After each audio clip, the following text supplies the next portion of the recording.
Good evening, ladies and gentlemen. Welcome to the April 23rd, 2025 edition of the Longmont Planning and Zoning Commission. I'm Judson Height, acting as your MC tonight. Recording Secretary Madrid, can you take a roll call, please? Chair Height. Present. Commissioner Lang. Here. Commissioner Wang. Here. Commissioner Poland. Here. Commissioner Saunders. Here. Commissioner Earl. Here. Commissioner Jordan. Here. Commissioner Armett. Here. Chair, you have a quorum. Thank you. Next is reading of the land acknowledgement, which I acknowledged earlier. No, I'm not going to say that. In any event, trying to be as respectful as I can to this statement. We acknowledge that the city of Longmont sits on the traditional territories of the nations of the Cheyenne, Arapaho, Ute, and other indigenous peoples. We endeavor to honor that history and the living and spiritual connection of these first peoples with this land. We commit to face the injustices that happened when these lands were taken, and to educate our communities, ourselves, and our children to ensure that these injustices do not happen again. That said, moving on to communications. Is there anything from Director Grant Penland at this time? Good evening, Master of Ceremony and Commission members. I don't have anything other than to say thank you for all that are here for being able to attend. Next is continued business. There being none, we'll move on to new business. Item 6A, evaluating and improving the Planning and Zoning Commission's staff reports, presented to us by Planning Manager Don Burchett. Good evening, Chairman Height, members of the Commission, Don Burchett, Planning Manager. Here tonight to talk to you hopefully about evaluating and improving our staff reports. I don't think I was at the meeting where this happened, but I believe Commissioner Saunders had asked that we focus a little bit on our staff reports with you. My hope tonight is to go through kind of an overview of the kind of reports that the Planning Division puts together for the community and for this board specifically, both as the Planning Commission and the Board of Adjustment. Try to give you a little bit of background understanding of why we do what we do, and then hopefully at the end give you some talking points, some ideas, some questions, and then turn it back over to the MC so he can try and lead discussion related to giving us some feedback on things maybe that you'd like to see us either look at doing differently or providing in a different way or additional information. But again, the overall goal is to make this an improvement process, and we're always open to trying to make it better, not only for yourselves, but also for the citizens and for the development community that looks at and reviews these as well. So with that, I'll go ahead and just get started here. Just as an overview, so really quick, I'm just going to touch on the three types of communications that my staff puts together. We do both for the Planning and Zoning Commission communications. We also do Board of Adjustment, which is currently, since we don't have a quorum for the Board of Adjustment, that's the Commission. And then also City Council communications for projects that go up to them either as a recommendation from this Commission or in some cases as an appeal. Just want to go over the report structure a little bit with you, try to let you understand what we're trying to do, whether we're doing that well or not. That could be debatable. And again, that's one of the reasons why we're here. And then ultimately turn it back over to the Commission so that you guys can have some discussion. So if we're good, I'll keep going. Maybe? I think we're good. Okay. All right. So as I mentioned just a second ago, we prepare three kinds of reports. Again, Planning and Zoning Commission communications, which you're most familiar with, Board of Adjustment, and then City Council packets. Again, each one of these has its own really unique way and intent in the way that we write these specifically. So as an example, when we write for the City Council and we're doing a communication for them, one of the interesting things that they have as a request from staff is for example, the financial impacts to the community related to their proposal that they're considering. So as best we can, we do our best to identify what those are for the city council. There's obviously many ways to look at the financial impacts. So one person may see it as a positive, one may see it as a negative. We try to, in general, just provide what our understanding of is the impact to the budget for the community and its impact. The council communications contain a lot of the same information that you see in your Planning and Zoning Commission information, especially when they are a decider on a major development application that the commission has made a recommendation on, or if it is an appeal that is being heard by the city council through the appeal process. So again, much of the same information, although laid out a little bit differently. Do you need a second to get all that up and running? Okay, I'll wait for a second. It gives me a second to take a drink of water.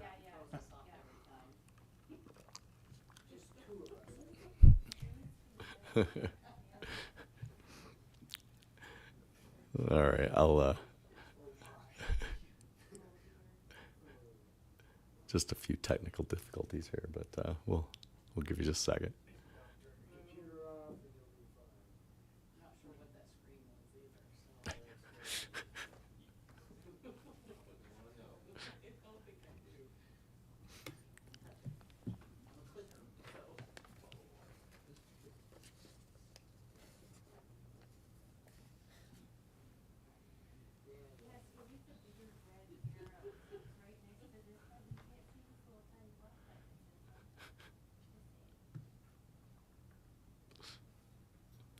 That's why I love live TV. It's great. Everybody at home is wondering what I'm waiting for. So. Yeah, I'll just keep drinking. Yeah. Just continue. Okay, I'll just keep going then. All right.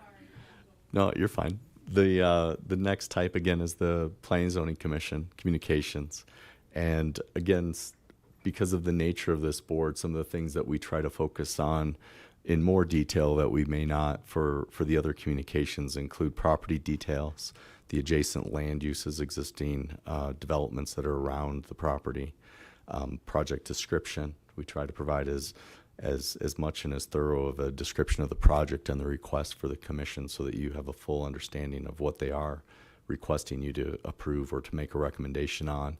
And then we do our best to provide an analysis of the review criteria based on the information that's been provided to us. The last type of communication that you would see would be the Board of Adjustment communication. Again, when you're acting as the Board of Adjustment, when we can't have a quorum with the regular Board of Adjustment, you get to act in their stead. And when we're writing our communications from the Board of Adjustment, a couple of things that you're going to notice is one is that we don't make a recommendation where we do with both of the other communications. We do try to make sure that we're outlining what the specific variance request is. We try to provide as much information that the applicant has given us related to what are the factors that are causing the necessity for the variance request. We're trying not to provide a judgment, right or wrong, as to whether or not that the variance is in itself warranted. We don't believe that that is really our role. Our role really is to try to present the facts to you and give the applicant the opportunity to present that evidence as to whether or not the variance is supportable by the Planning Commission. So quickly, we'll go through the structure of the Planning Commission packet specifically to try to help give you an understanding of why we're doing what we do. The front page, which is shown up here on the right, is pretty typical, right? We have our general information about the application. We have the surrounding land uses, zoning information, the applicant information. Again, with this, we're trying to establish context for the application. We're also trying to provide some transparency. We include the property owner and the applicant information on this, as well as our staff information, so that if any of the public or the newspaper, anybody has questions, they have the ability to know who's actually making the request, who's working on the project, and how to get a hold of us. So that's some of the information that we provide here on the first sheet. The next thing that we're doing when we go through the Planning and Zoning Commission packet is we're trying to evaluate the application in conformance to the comprehensive plan. We have specific review criteria, but we also try to give you a little bit of context for how this property fits in, not only with the land use, but understanding its context in relationship to the adjacent area, whether or not there's collector streets or arterial roads, what the adjacent land uses are, so that again, whether it's developed or not, you have an understanding of what the future vision for this area is in context to the development application. The next thing that we try to get into and hopefully provide enough context on, and this is an area that I think we could do a better job on, is trying to give you a little bit more information about the Development Review Committee process. Not just saying that it was in our process for a year, but actually trying to provide a little bit more context related to maybe the discussions that went back and forth on drainage and maybe how that's been handled.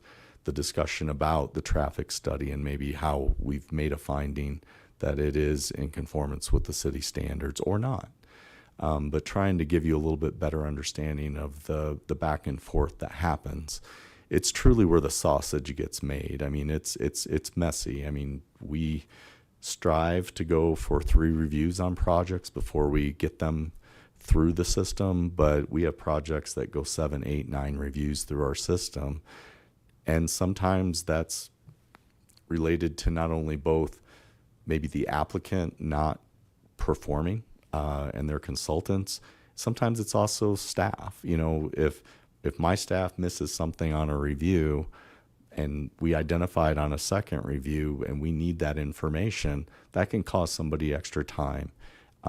So it's not to say that if you see an application that's been in for a year, 2 years, that it was only the applicant's fault. I mean, I don't want to try and say that there's blame necessarily, other than I would say it's a partnership. We work together to try to get them to meet the code and the regulations. And if they can't, to identify for you where they're not meeting code, so that if there is an ability to grant relief, that you understand the context of that and can make a decision related to that project specifically.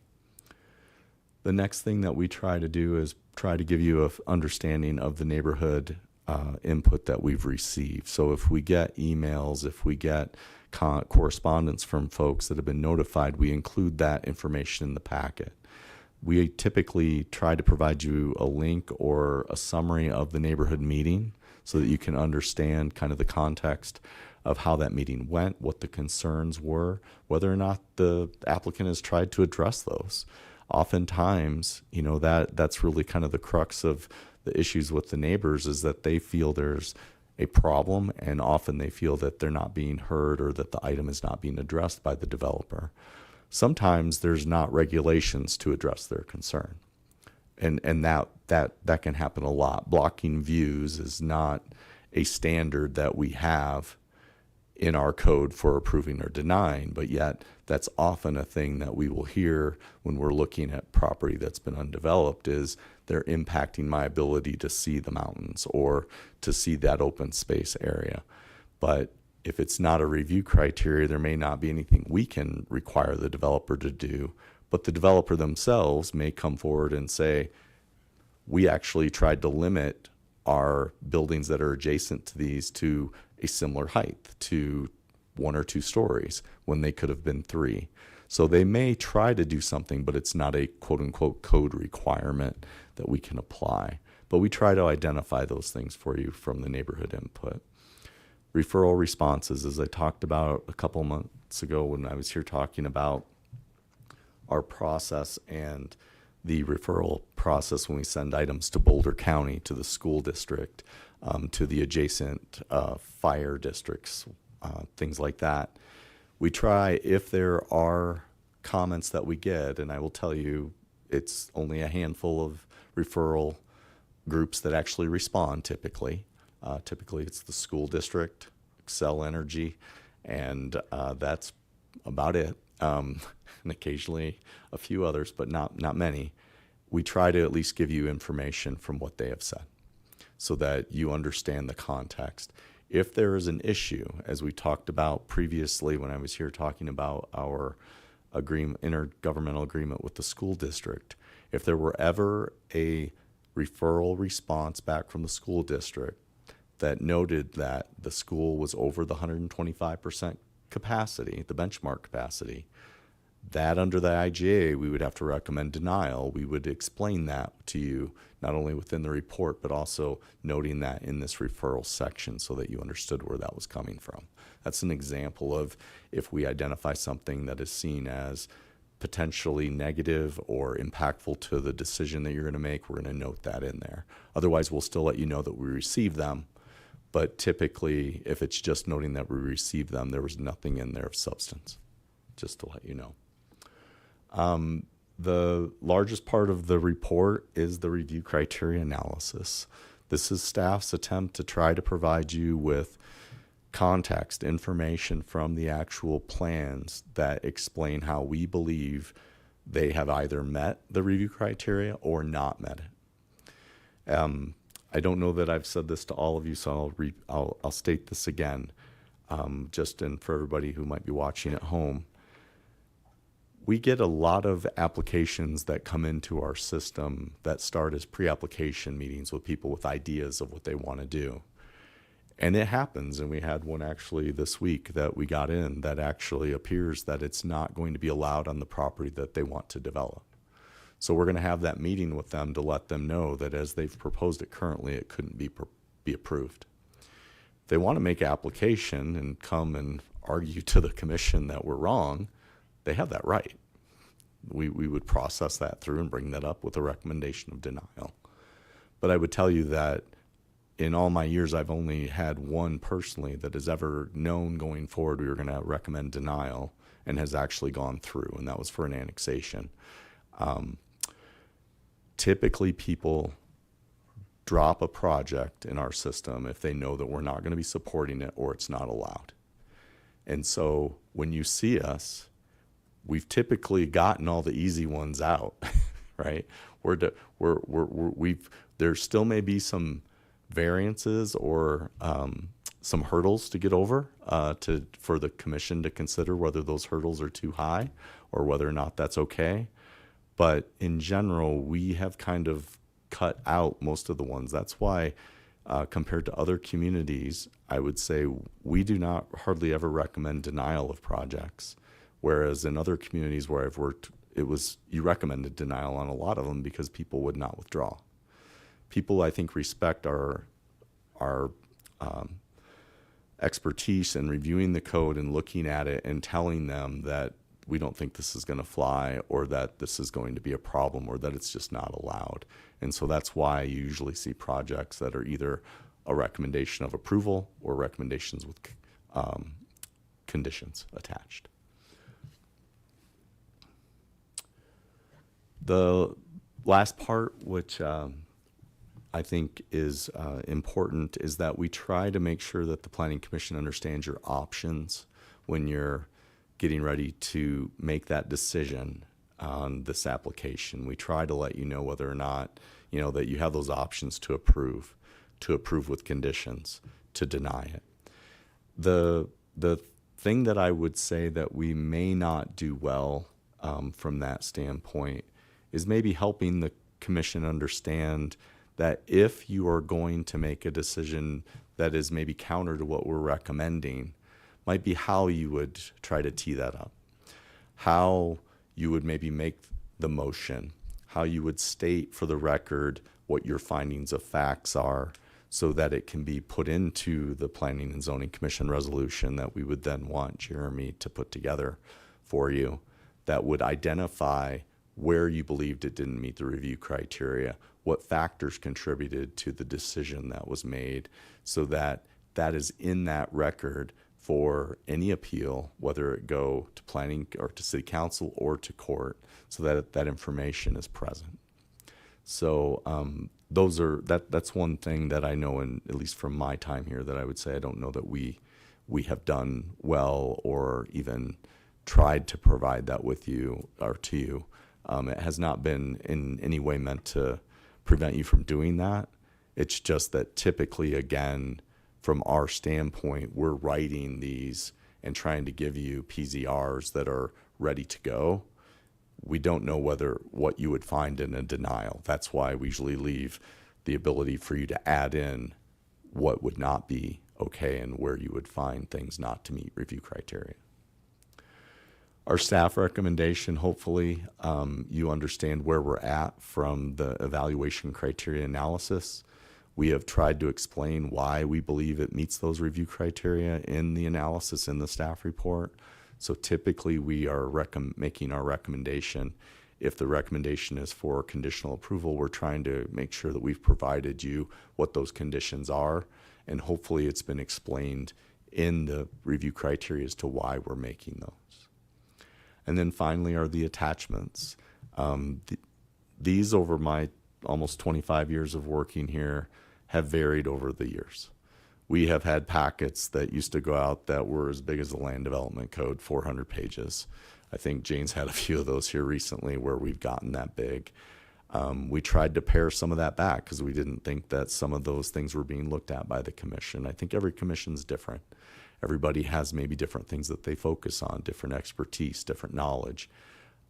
If there are things that you think that we should be including in our attachments, we'd just like to know what they are.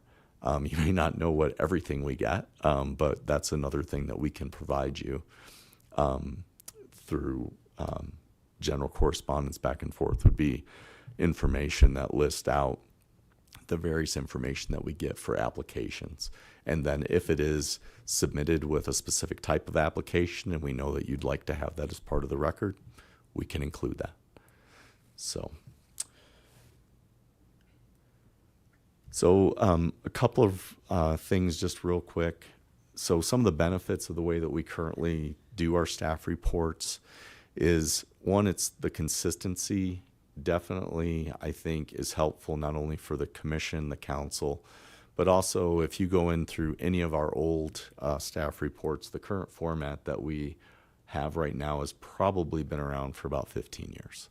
And before that, I've only had it, I've had two since I've worked here, and they're very similar. If you go back and look in our old files and see them, they're going to be laid out very similarly. And that's just the way that we have tried to do it, to make sure that they're legally defensible. They provide the information that they're supposed to. So that's all part of it.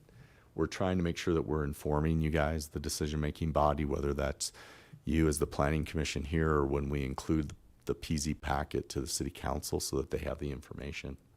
We're trying to encourage public participation. We want the public to understand why we're making the recommendation, to see the rules that they're being based on, to understand those criteria. They may have a different view that review criteria, in my opinion, doesn't meet the standard, and that's fair. Compatibility, if we asked every one of you, would probably be something different depending on what the application is, and that's okay. And so just understand, from our standpoint, we're trying to give you our best professional determination, but you are here to be the deciders. And if you agree that there's a different decision to be made, that's okay. You know, we're not going to take it personally or anything like that. We're here to help you get through this information and make the right decision. Okay. And I'll let you read the rest of those there. But the biggest one is it establishes for us a record that can be given to a court if we ever were challenged and had to go to court for a decision that the commission and the city council made related to a land use decision. So these are some of the things I'd ask you to think about a little bit as I turn it back over to Chairman Height. And if there's anything on this list that you think that you'd like to talk about or give us some input on, love to hear it. And I'm here to answer questions, but mostly to hear what you guys think about the way these are laid out and how we can try to improve them. So that's my presentation. Thank you, Don. The MC has a few questions to start with. First of which is, it's occurred to me off and on through the years that the DRC or the staff recommendation that comes in is a recommendation that I sometimes view as somewhat vested in approval, which strikes me as odd because it's a decision that's supposed to be made by the commission, and there's an advocate for the applicant presenting to us, and I sometimes think it should be more neutral Sure. than the advocacy part of it. Yeah. But I also appreciate that you do weed through a lot of chaff to bring us good wheat that you have nurtured to bring it to this stage. Sorry for that metaphor. Is there a way to present this without a recommendation? We could. I mean, I'll be honest with you. I've had this discussion, although not recently, with some staff in the past about the way that they have presented even the presentation itself, right? My concern has always been that the presentation we provide should not necessarily be biased one way or the other. It should be facts. It should be the factual information that we have to present to you related to this project. The selling of the project should happen from the applicant and their consultants. And nothing kills me more than when a applicant comes here and they don't have any consultants sitting in there with them. They don't have a presentation and they go, we're just here to answer questions. Because that's not my staff's job, isn't to act or to be their advocate for their project. So could we just present this to you without a recommendation? Yeah, we can. I don't know that there's a specific legal item or section in the code that says we are supposed to make a recommendation. We could confirm that with Jeremy from that standpoint, but as far as I know, there isn't any. I mean, I'm not so sure I necessarily don't want a recommendation. I'm just wondering what that would look like.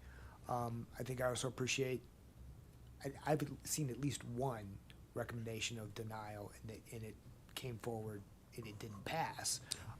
But to know where staff sits, that's 99.999% recommending approval. I suppose I probably want to know the one that's not going to be proposed for approval. Thank you.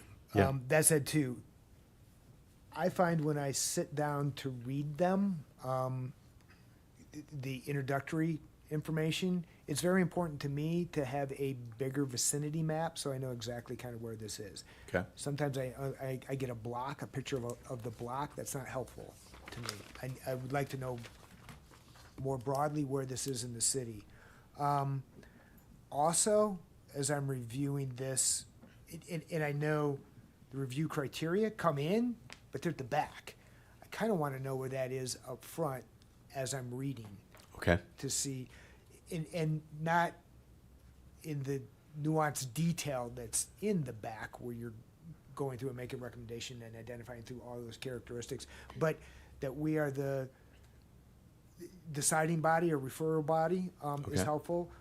Kind of what the standards are. This is a big project, and there's a variance request. Those broad brush things are helpful when you're reviewing the information up front. And then I also think it's well stated, but a problem of being more fact-specific or fact-dependent when we come up with a denial.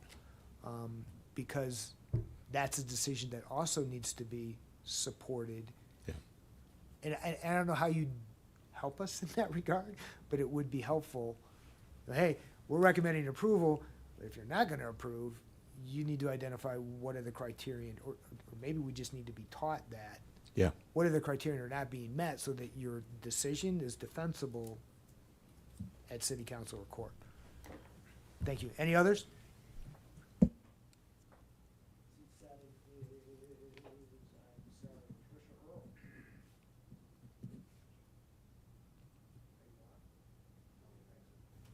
Thank you, Mr. Chairman. All right, so two comments.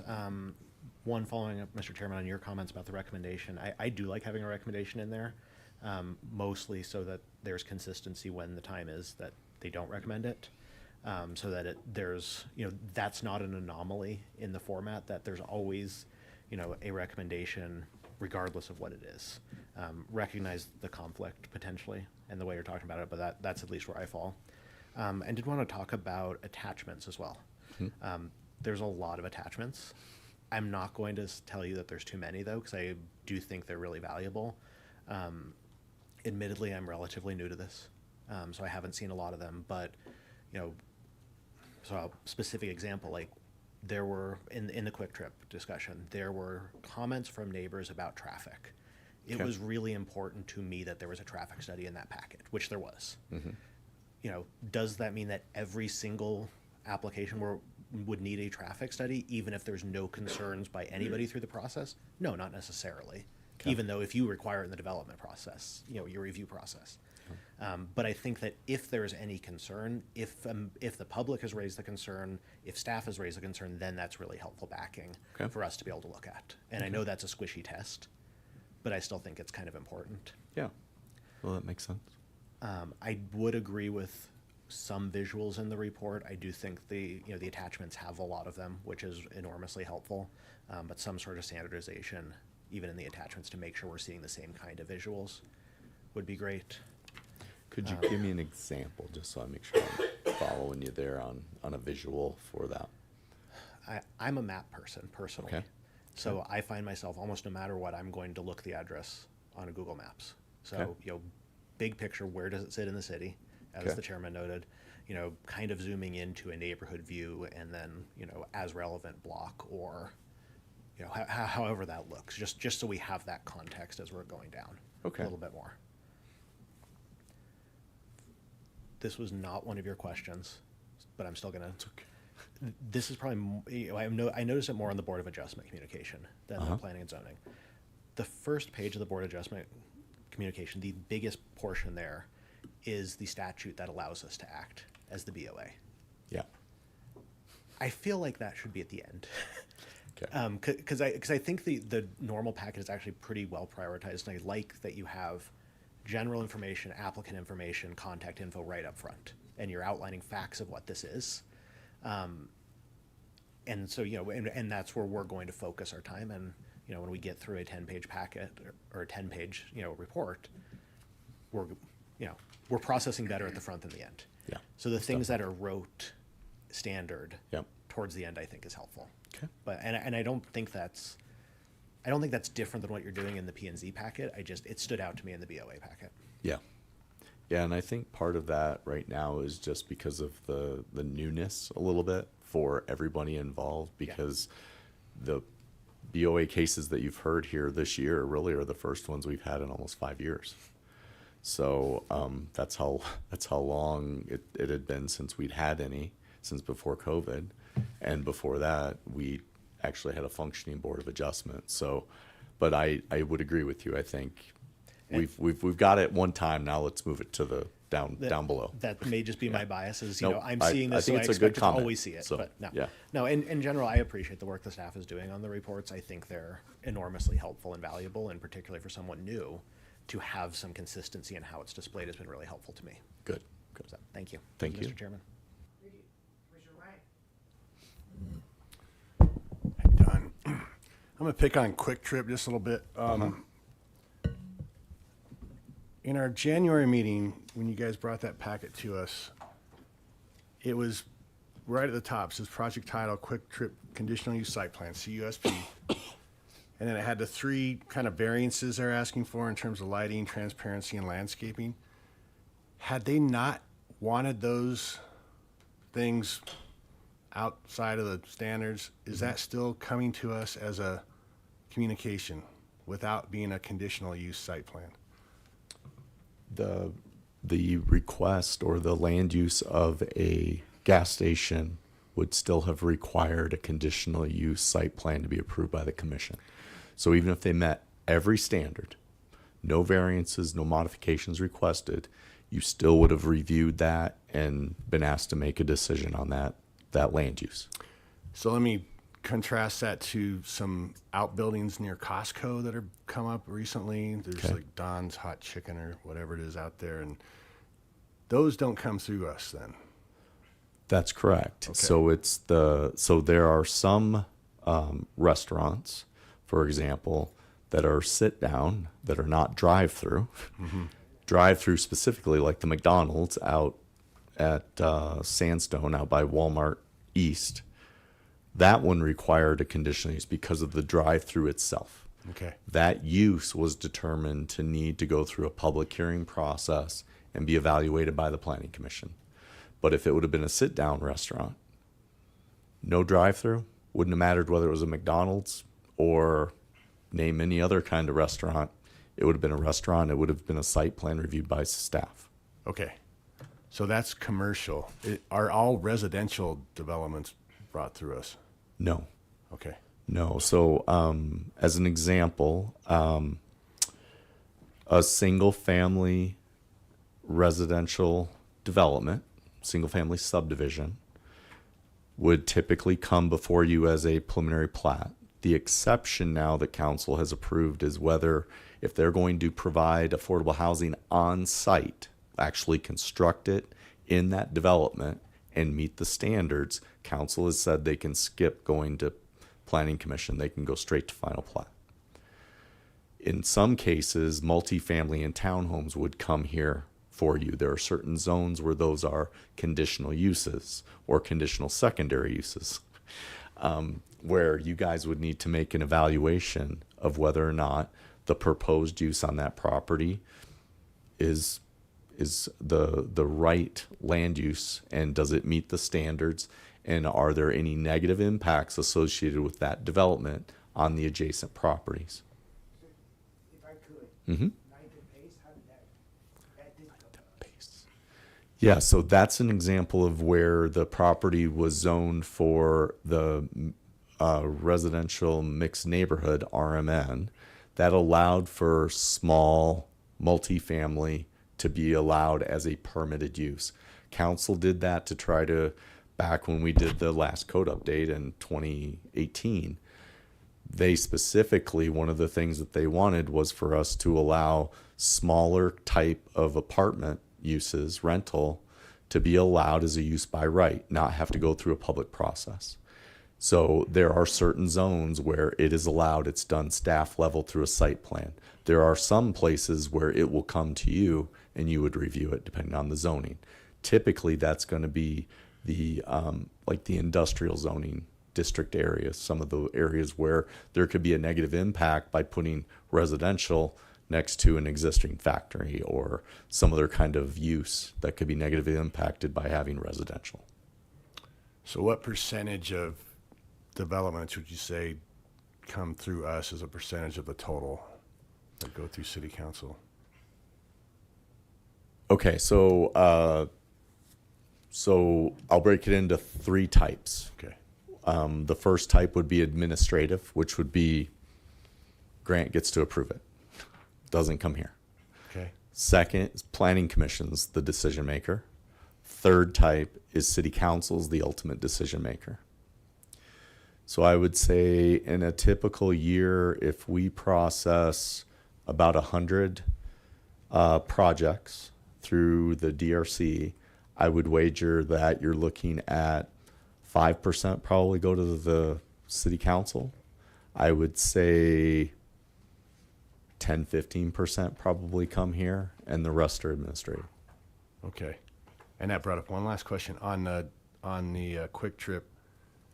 How did that work with city council being the ultimate decider on that particular project? Sure, because they appealed your denial.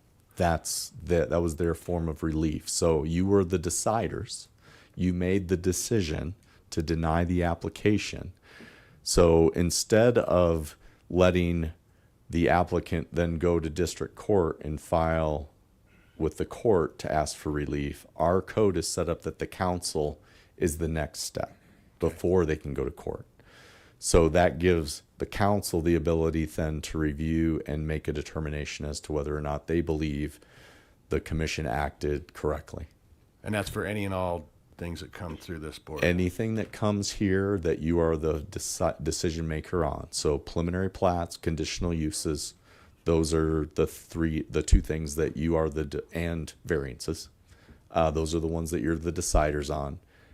And then anything else that goes through like annexations, rezonings, land use amendments. There's a couple other things. The city council is the decider. And the McDonald's out east, that got kicked back to us. Was that just a thing where on one project council said we want to kick it back and the other one said screw them, we're just going to do it anyway? So the nuance there, trying to be as politically correct as I can here for you, is that the land use attorney that was hired for McDonald, as you may recall, for those of you that were here, the applicant's consultant was sick the night of their presentation. They had a backup person who did the presentation along with, I think, the consultant's like president or something was here. McDonald's was here, and their presentation was pretty, say, condensed. You denied it. You made a finding that they didn't address the review criteria, that they did not meet what was required of them in order to be approved. When they went to and prepared for planning commission, they entered in a whole bunch of brand new information into the record. And the attorney's office said, you can't do that. This decision is made on the information that you presented at the hearing and the decision that the commission made. We're not going to look at this as give us all the information you should have gave the planning commission. So they were, through their attorney, informed that they might be better off to ask the commission if they would remand it back to you so that they could try counsel, so that counsel could remand it back to you so that you could reconsider, have a new hearing and consider all of their new evidence that they didn't present and see if you were able to make a different decision. And that's how it came back to you. Okay. That's very helpful. Hopefully I keep my job tomorrow. We'll see. And I kind of agree with Commissioner or Chair Height in that it is tough when they're giving a presentation and in the materials we've got, it says we recommend this. So it's us kind of looking out at all you with them all kind of looking at us like, yeah, and so I don't know. I appreciate the recommendation from staff. I do, but Yeah. I could see them kind of going, these guys they're with us. What do you guys, come on, let's do this thing. Yeah. I don't know. And again, that's where I think we need, and this to me, I think would be a good, I don't know whether or not it'd be an executive session with you, with Jeremy, from a legal advice standpoint, or whether or not it's something we would want to do in public. But I do think it would be very helpful for the commission to be given some information on how to create the record for a denial, especially if you're going against what's in the Right. communication, right? About, that their traffic consultant stated that this and this was going to happen. Well, in our review of that does not address this review criteria. Right. We don't find that it's met. That, based on the information presented from the neighbors, that we don't believe this is compatible. And these are the reasons why we think it's not compatible, right? So I think we don't do you a very good service if we don't give you those tools to be able to make a decision that then is defensible at the next level. And so, and then also just to add real quick, and I'll let you go, That's is okay. the other thing is making sure that then that you would make a request of legal counsel to put that into a PZR for you to consider at the next regular meeting to make sure it documents everything that you stated in that hearing before you make your final decision, right? Because making it that night at 12:01 or whatever time we get to sometimes, right? Versus having time to give feedback to the attorney, let him write that up for you. You have a chance to review it and then make a motion of like, well, I think that we should also add X in. We talked about this and that's not in here. I think that's important so that it's fresh. It's something you have a chance to think about before you vote on that and make that final decision. So, Because that one, I mean, Quick Trip, yeah, you could cite some things from Envision Longmont, but on the other hand, we could just look at a map and go, this is, why is there a gas station going in here? Kind of thing. You know, it's quantitative versus qualitative kind of thing. yeah. And I know they'd rather have, from a legal perspective, yes, it doesn't match a mixed use, this criteria, the A, B, and C, but I don't know.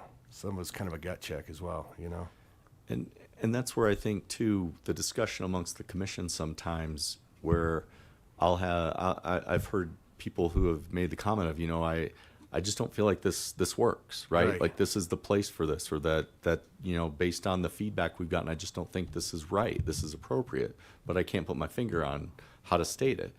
You may have others on the commission that feel the same way, who may throw out some ideas of, well, I believe it's because of these three things that it doesn't meet it. And that might be the discussion point where it starts a motion. You know, I move that we deny or direct the city attorney to draft a denial PZR, making the finding of these three things as to why we are denying it. Okay. And then you can get feedback like, well, I'd like to make a friendly amendment. I'd also like to add a fourth item, right? Because I think that there were other things that were stated that I want to get into the record. Okay. So there's ways to do it. Okay. All right. Thanks, Don. You're welcome. Thank you. Don, I'm going to keep this short, at least as far as I think what's included is good. It's a lot. I'll be honest, I don't go through every single page, Sure. but I think it's necessary because, like for landscaping, there are probably things that Commissioner Saunders looks at that I wouldn't look at. Right. But it needs to be in there for us all to look at. As I think you mentioned, we all have little specialties, little things that grab us. Yeah. So I think what's in there is needed. Okay. As far as visuals, maybe some more street scenes, like from the north, from the south, and maybe make it a little more, it's the same every time we get it. So as part of the packet, we know we're going to get a north-south or street view or something. Okay. Just so we can see the street view and get a real good picture of where it's going in and what's going next to. Sure. Okay. So as far as that, one of the questions I have, or one of the things I'd like a comment on, it kind of involves this, is the fact that we get the packet a week ahead of time. We start reviewing it. And I know I've made a couple comments to commissioners in the past because they asked about questions. And my thought was that if it's going to be a question that you think is going to take time for somebody to dig up the information on, that would be a good time in that week prior to give you guys some heads up, like, I have this question, and give you guys time to get an answer for it. Is that kind of how you would like it to be done? Yes, we really appreciate it, both from the commission and from council, and we get them occasionally from everyone here. And I would say that having the ability for us to make sure that we have the exact section of code that you're trying to find out where it's applicable, or make sure that if there was some discrepancy in the report, we can explain, yes, it is this, it's not this. We really appreciate those heads up. So an email to Jane, not to everybody, just to Jane, would be wonderful. She forwards those to us so that we can work on getting those responses. When we respond, we want to respond through her back to you so that the whole commission can see it. But understand, we also, what my expectation and what I want of my staff is I want them to bring up what that question was in the hearing. Because you might have neighbors who have the exact same question, but didn't know that you sent us an email, that we reviewed it, wrote you a nice paragraph. You now have the information, but they still haven't even heard it yet. Yeah.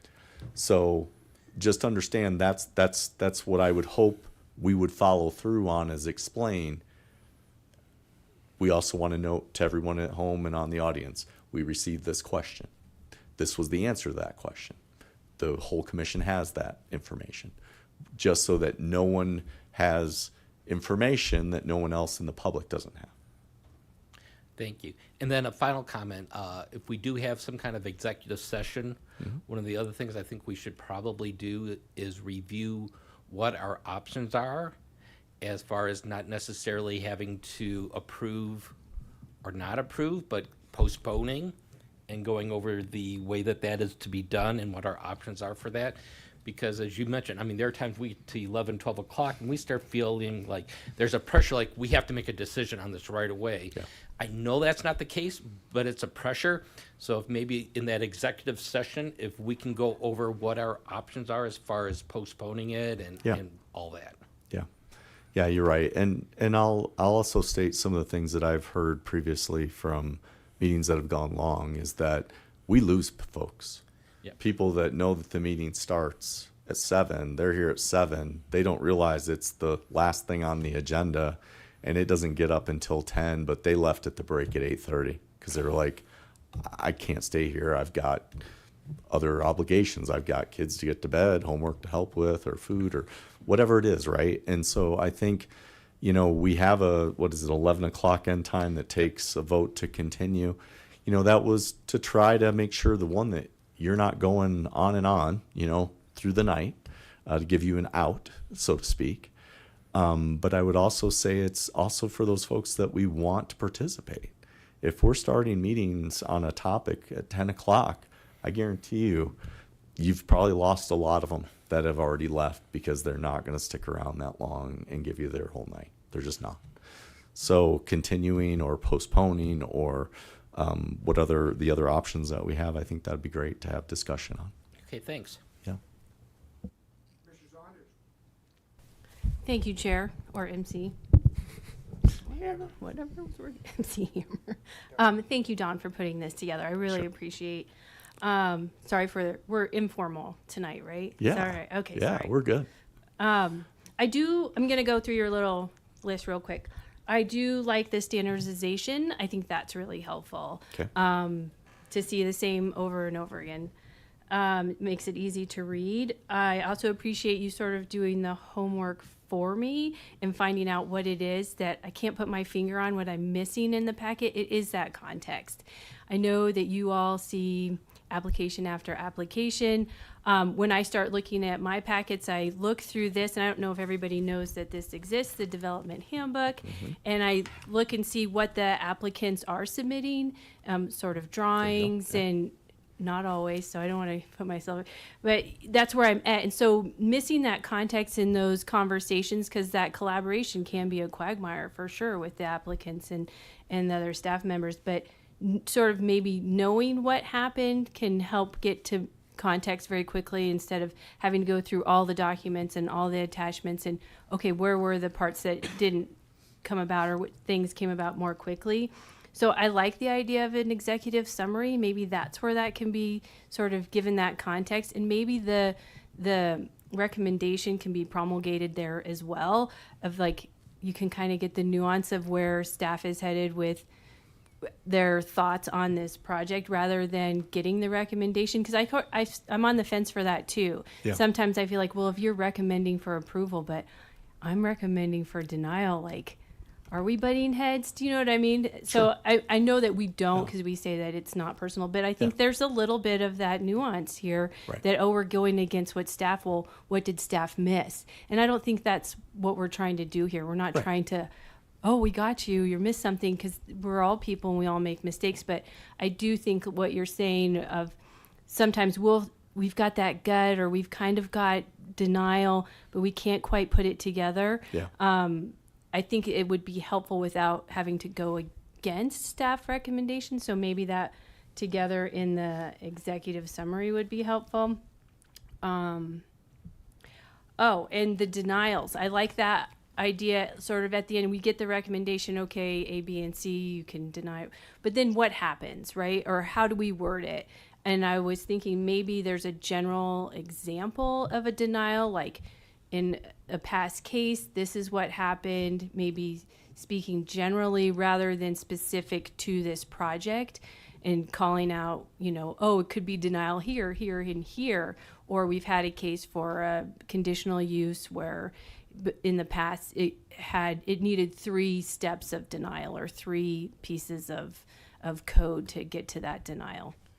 I don't know, just spitballing. Yeah, and what I'm taking away from that, and Yeah. I'm just giving an example, is at the end, for example, the chair after every application that's appealable, right? Yeah. There's the statement that's read, right? And you kind of fill in some blanks. Mm-hmm. So if there was a kind of a guide to help the commission phrase it in a way that gives Jeremy the direction that he needs to be able to then act on the commission's behalf to draft the resolution, as well as then table that item until the next meeting so that you have an opportunity to review that, having that written out in a way that any of you who made that motion could look at that and kind of follow along. That would That would be really helpful, Yeah. I think, too, because I think you're hitting it right, the nail on the head of like it gets to be 10:30, 10:45, and we're just getting to sort of the meat and potatoes of the Yeah. project. But then I don't know how to word it. I've Right. had a lot of them Yeah. where I'm like, I know it's this, this, and this, but I don't know how. And people are trying to help, but it's getting Sure. late. So I didn't know Yeah. that we could have that option to talk to Jeremy and say, can you help us draft this? If there's enough of people that are in support of that motion Yep. to draft something based off of our recommendations. So I think that is really helpful and takes that pressure off. And I think you're right, of letting public invited to be heard is really important. But if we're going to 11:30, 12 o'clock at night, you lose a lot of your viewing audience, and people need to, it's a long drawn out process, and not everybody knows or is has that endurance for it Yes. either. So, okay, great. So I had my little list here. I like the P&Z statute, reminder of what we're doing here and what our scope is. I think that's really important. Okay. Denial, look at that.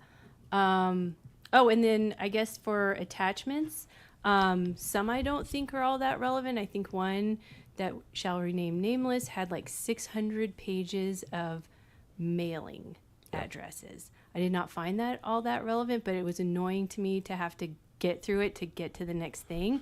That could just be my process in reviewing packets. I do think what's helpful, though, for anything with attachments or visuals, why am I seeing this? Sure. Why is this important? Why do I need it? Yep. Go ahead. So just real quick, for everyone's understanding, one, I think what we should be doing, and we can obviously make a better effort at making sure this happens, is trying to put those items like the mailing list at the back, right? Yeah. Like that would be the Yeah. last one. So you don't have to scroll through 300 pages before Or like you a finally link get. to them, but I don't know if that's So, even possible. so the main reason Yeah. why we include those is that, and for those who've been on the commission long enough, is that if we ever have someone who shows up and makes the statement that they did not receive adequate notice, No, I get why have it to was stop, there. right? Yeah, it was an important for that one too. And- but I just didn't know if it needed to be like PDF'd with all of them. But maybe that's just a nuance that I don't. having it in the Understand. record already, if it's raised, we don't have to supplement the record. Gotcha. That's the only thing. But I would agree. I don't think it needs to be in the middle of between the letter to the planning commission and the actual, site plan that you're reviewing. It should be at the very end, in my opinion. Yeah, and maybe that's so we just- can look for those things. Yeah, because I usually just go through the whole packet because I sort of feel like that's how you're telling me the story of the Yeah. project is going Yes. through it that way. So yeah, I agree with you putting that at the end. But I think those are all my comments. So I really do appreciate you putting the time into doing this and Yeah. making it more efficient for us. Because I know you guys sit on some of these projects for years and years and years, and you know them like Yeah. the back of your hand, and we're just coming to it over a weekend. So Yeah. I really, would push for getting more context, and then options for direction at the end would be helpful, along with that scope to remind us. Yeah, and that's and again, we try when we review these, as a group. I can tell you that that's the one thing that I think that you hit on that's the most important for our staff to understand is you are looking at this the first time. And so little things that we may have that you don't could make a world of difference, and we need to remember that. And so I think those are good talking points to my staff. So Yeah, like thank that you. executive summary, I think is an interesting idea that you Yeah. have that I would like to see, try it out maybe. Sounds good. Right, I thank think we you. could do that. Thanks.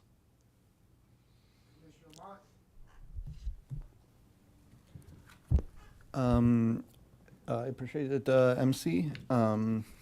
So I guess I'd go through some of my comments. You asked the question, what sections are most useful? And I definitely find that the front end of the P&Z packets has a lot of useful information. I mean, the Envision Longmont alignment, relevant applicable codes, all of that I find very useful to just like sanity check this project, like clears what the goal of the commission is. Does it align with what the Envision Longmont, the important things for the council? So I find that to be extremely useful. One area where I personally, I think, and I don't know how much work this would be to improve. You do have a section that outlines the attachments, but sometimes I find in myself like trying to find the attachments in the packet is like difficult. I wonder if maybe there we could just list like page numbers, like the attachment 1 spans from maybe this page in the packet to this page in the packet, just so it's like, okay, I want to find attachment 6, I can quickly find it in the packet.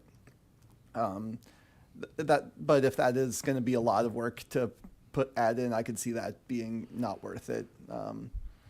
One, and I'm kind of asking, Jane's our guru here for the packet. I don't know that we would know the page numbers until it's compiled digitally, but I'm wondering whether or not we used to do the attachments separately back before we were in the system we are now, to where you would actually you would find attachment 1, and attachment 1 was its own PDF, attachment 2, and so on. So it wasn't that it was just compiled all as one big document. You had the staff report, and then you could click on that link to open up the mailing list if you wanted to look at that, or the site plan if you wanted to go to that. Yeah. I don't know if there's a way that we could do something like that. or- Actually, yeah, there, just as you mentioned, the HTML agenda, when you go into the agenda management portal, when you open that, you can click on an item and it will pull up each individual attachment separated. There's a PDF option to pull up the entire packet as a PDF, but when you hit that HTML agenda right at the very beginning on the agenda management portal, click on the item, it'll pull up all your attachments individually labeled just as they are in the staff report. Okay. It's not an exact science. Don't click on the paperclip on that page because it won't do anything. You need to kind of click on the title of the item and it'll give you a drop down below it that will show all of the attachments, individual PDFs of all of the attachments. I see. I did not know that. Thank you. Yeah, don't click Good the job, paperclip. Jane. It's very deceiving. Don't do the paperclip. All right. Well, then that's solved. Thank you. Let's see, what other comments did I have? I think it was talked about by other commissioners, but I do agree that I think having a more robust motion that better outlines what our decision points would be helpful. Like, not to harp on the quick trip, I was going back and looking at the quick trip motion, and it literally has one item that it does not comply with. What was it? Let me pull it up. Sorry. That it didn't comply with the multi-use, the variety of uses laid out in the zone, and that was the only item that was our reason for rejection presented to council. So with that in light, that might make some sense, but I don't think that one item truly captures the hours of discussion we had. Correct. You're right. So I think, yeah, it might be worth looking at ways to either bring it back next session and have us review it over the week and maybe present other items that could be added to that motion to clarify what we think the important decision points were for the record.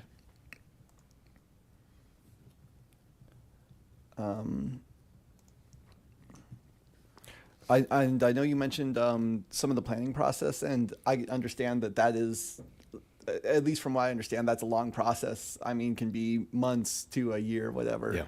Yeah. And I think that adding all of the records from that would be like overkill. But I do wonder if maybe there's some way to add like important decision points or important modifications that came out of that process, just like a summary there. So it's like maybe it comes before the commission and we're wondering, why was this decision made? Maybe there is a reason why, and it was a compromise to make this or this happen.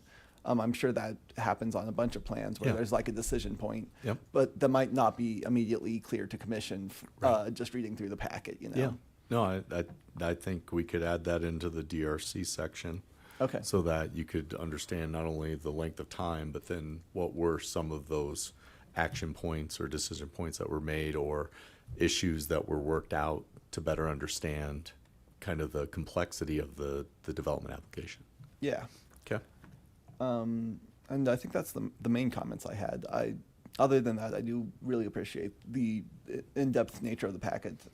Good to know about the HTML packet. I do think having at least for me, I find having the very comprehensive packet is nice, so that if there is any areas where I am curious, it generally is there. I don't have to shoot you guys questions. I can just find it.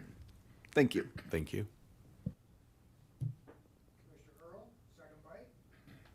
Really quick, this is 30 seconds at most. I use the HTML agenda. I find it enormously helpful. I like having the individual attachments. I would love if the file names correspond to the agenda order. So particularly when there's multiple hearings. Yeah. So it's 7A or 7B. Otherwise, I find I'm going through my downloads folder and I have Planning and Zoning Commission. Oh, okay. Now- Communication form 7 Yep. that's downloaded, and I have no clue which one that's for, so I have to go back and re-find it. And that's super nitpicky, but it saves me from having to rename files, and so I would appreciate that. I think we could do that. That's not a big issue. Thank you. Yeah.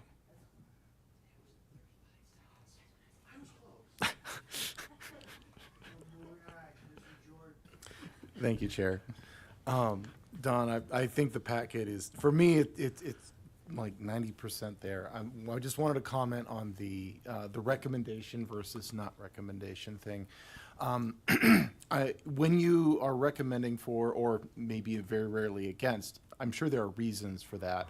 I think that in the executive summary, just commenting on those reasons neutrally, saying we do not find that there's any conflict with Envision Longmont, or we if you do disagree with it, outlining what that is, rather than saying we're yay or nay. This is what we notice.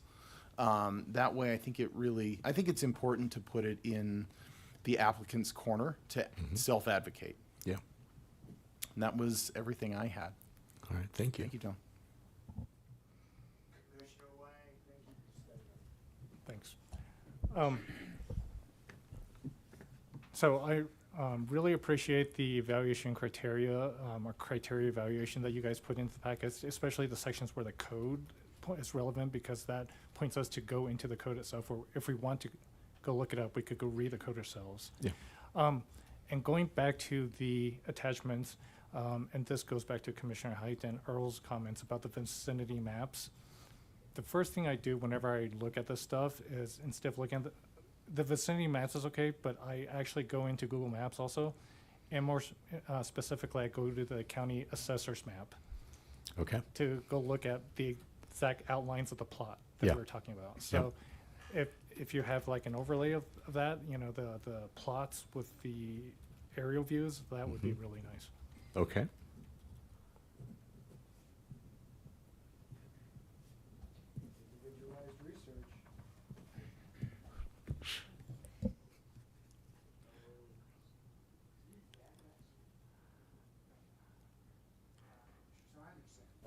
Thank you, Chair. I just have a quick question for you, John. When you're talking about what goes on the record, anything that's in our packets on the record, nothing that's left out would be, I don't know, brought back to be on the record, something that the applicant has submitted as part of their permitting or review process that we haven't seen, would that still be part of the record? Oh, I'm sorry, I thought that was. We'll probably want to check with Okay. Jeremy. What I would say is there's a couple things to keep in mind. One, we have modified recently, within I think the last year, we've modified our PZRs to state that anything that's presented by the applicant at the hearing becomes a part of the record. Okay. So if they make statements like, we will do X. Yeah. It's not in the packet, it's not on their plans, but they state that to you, that becomes a part of the record. It states that in the PZR and in the city council ordinances now when we go forward with those. I'm trying to think of the things that we don't include that would be something that we would need. So as an example, let's say, and I could go way deep in a rabbit hole here, but I'll just try not to because we got another presentation here. Let's say that there was that the neighbors were concerned with the drainage, Okay. but there was nothing in our report with the drainage. I think my recommendation would be to the commission is that you continue that hearing and you ask staff to provide information related to the topic that is not covered in your packet. That way we could amend the packet, give you the additional information. If there were questions that you wanted us to address, we could do that in a supplemental planning commission communication to you. Then that would become a part of the record. That way, if you deny it, it's in the record, and that information then would go not only to the city council, but then if it goes to court, Okay, because the applicant would already have some sort of drainage report or Yes. drainage plan, but we hadn't seen it. Correct. Okay, And if there, Great example. And here's an example referring back to the handbook, right? It might say that we need a multimodal transportation plan, right? But on an individual site of an acre, we may have at the pre-app said, well, the planning commission just saw this preliminary plat 3 months ago. And there was a multimodal transportation plan that showed how it was going to tie into the entire network in this neighborhood. So we may have waived that. But if you're going to base it on a multimodal decision, right, then I think that there might be a need to either get evidence, either that be staff bringing back the information from the original hearing, or giving the applicant the ability to try to create that and bring it back so that you can look at it. You still may make a finding it's inadequate, but at least you would have the information that we had waived at the pre-app because we didn't think it was necessary, or that that was going to be the issue that the whole project was going to be tied up on. So I would just say if you get to one of those, continuing asking us to get that information and bring it back would be my recommendation to make sure it's in the record before you make a decision.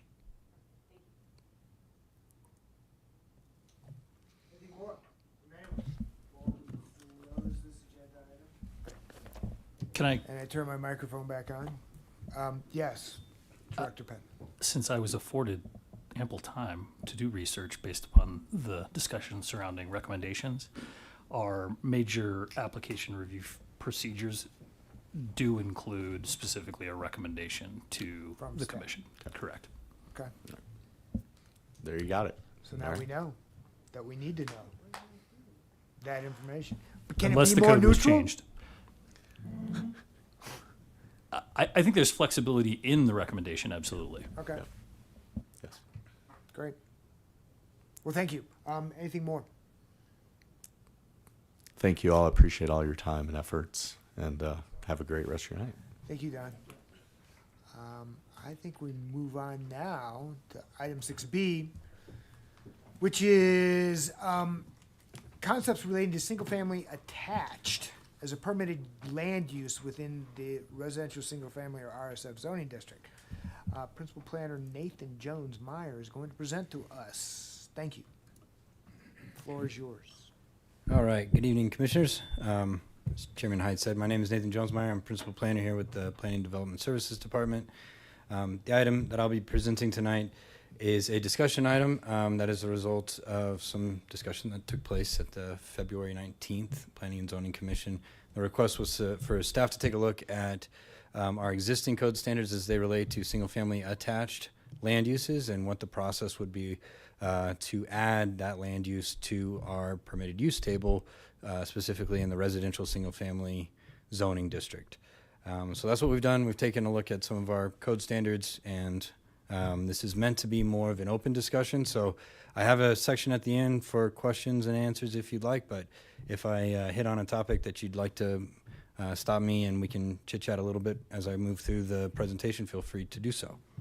And before I get too far ahead of myself, I'd just like to say it's my first presentation to this board, and I am very much looking forward to continuing to work with y'all.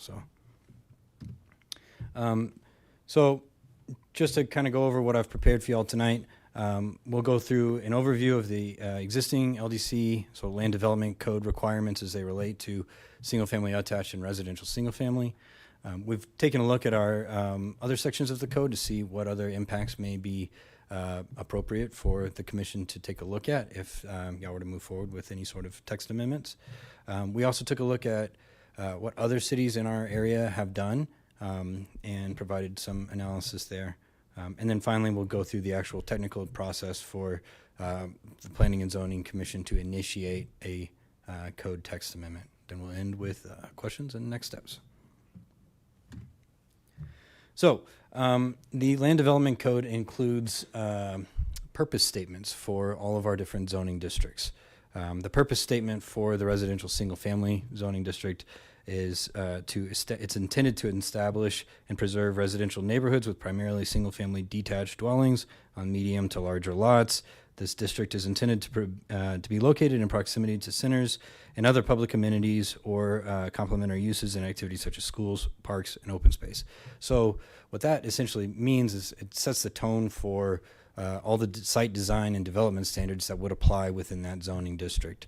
The purpose statement in and of itself doesn't necessarily include any sort of requirements. It doesn't, in this case, say that single family detached is the only land use that would be allowed, but it is one of those qualitative statements that kind of sets the overall intent of the zoning district.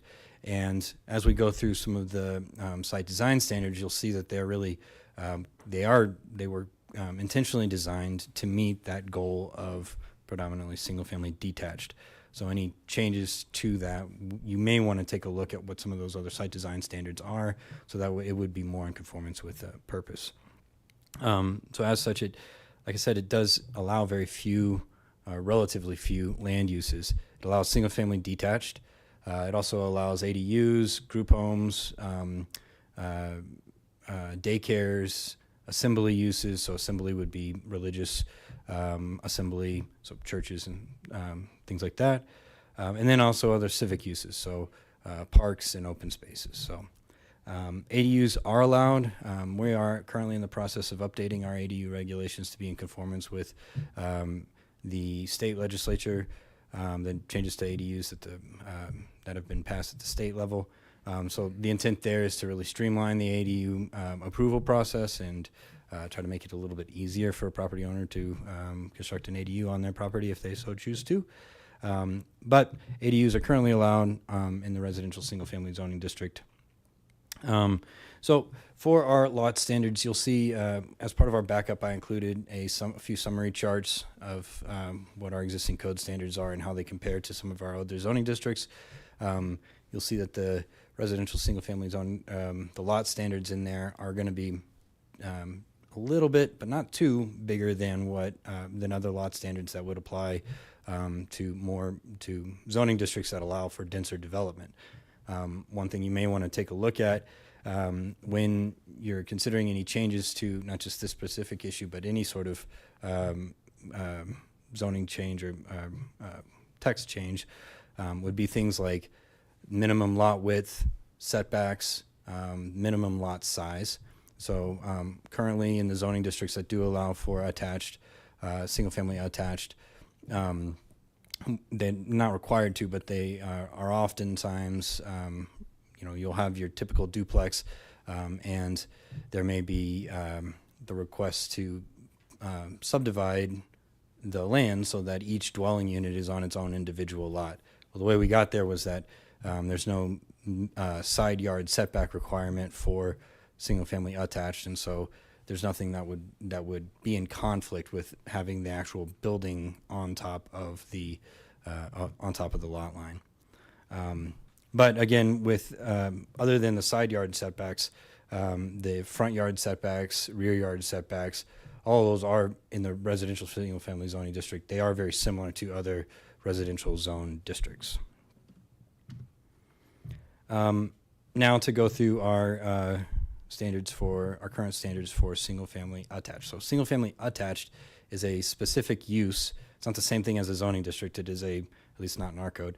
It is a specific. It refers to a specific housing type, and as such, we have a pretty specific definition for it. It's defined as up to 4 horizontally attached dwelling units. So these dwelling units cannot be vertically stacked. They're typically separated by a vertical party wall, and it's only up to 4 dwelling units.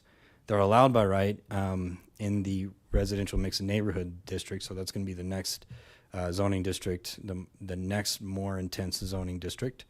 And it's permitted as a secondary use in our residential multifamily zoning district, and all of our mixed-use zoning districts. You may be aware of our secondary uses, but essentially what that means is that when it's generally permitted by right, which would mean that, like Don mentioned earlier, if a development application were to request a townhouse type project in an area that's permitted as a secondary use, we wouldn't necessarily say that the use needs to be approved by the Planning and Zoning Commission. We would take a look at all the different secondary uses in the area and make sure that in conformance with the code, there's still area in the zoning district to allow for primary uses. And then, as I kind of mentioned on the last slide, it does include single-family attached does have specific site design standards that could apply to it, specific residential standards, landscaping standards, things like that. So I found this image on the American Planning Association's website, and I think it did a pretty good job of outlining the differences between the different housing types and how they relate to our definitions for single-family detached, attached, and multifamily dwelling. Our definition for single-family detached is a detached dwelling exclusively for and occupied by one family. So that's going to be analogous to the image that you see on the far left under single-family dwelling. So that's your typical standalone individual dwelling unit, your typical house. Then you move into the single-family attached, and so that I gave you that definition earlier, but just to remind you, it's building containing between 2 and 4 single-family dwelling units, each with its own outside entrance, where each are joined together by a vertical common party wall. So that's going to be the 2 images in the center, and then on the right, you may see just a typical duplex would qualify as a single-family attached. And that goes all the way up to a townhouse, what could be considered a townhouse project with up to 4 dwelling units that are attached.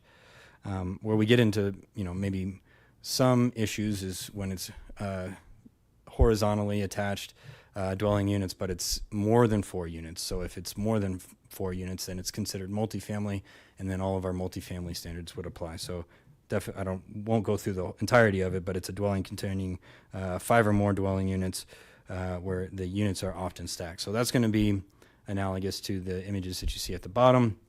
So that the image that says 4 units and it's 4 dwelling units that are vertically stacked like that, even though that's 4 dwelling units and could be considered a fourplex, or a triplex would be kind of considered the same, that would be considered multifamily under our code requirements. And then obviously your more traditional garden style apartment would be obviously multifamily as well.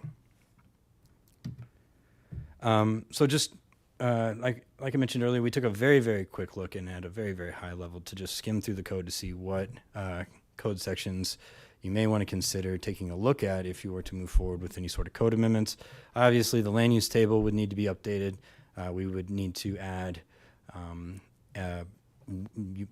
council at the end of the day would need to make the decision as to whether or not the use would be permitted by right, whether or not it would be considered permitted but a secondary use, or conditional use. A conditional use would be an item that would be approved by the Planning and Zoning Commission, and any other conditions or specific standards that should apply to that use type in that zoning district.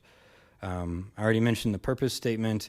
We would also maybe want to take a look at some of the district dimensional standards. So those again would be the whether or not the zoning district that we're allowing this use is right sized for the type of housing that we're trying to allow in that zoning district. So you would want to take a look at the lot sizes, specifically the setbacks, just to make sure that the use that you're allowing is actually something that's buildable in the zoning district and that there's not going to be any sort of other conflicts.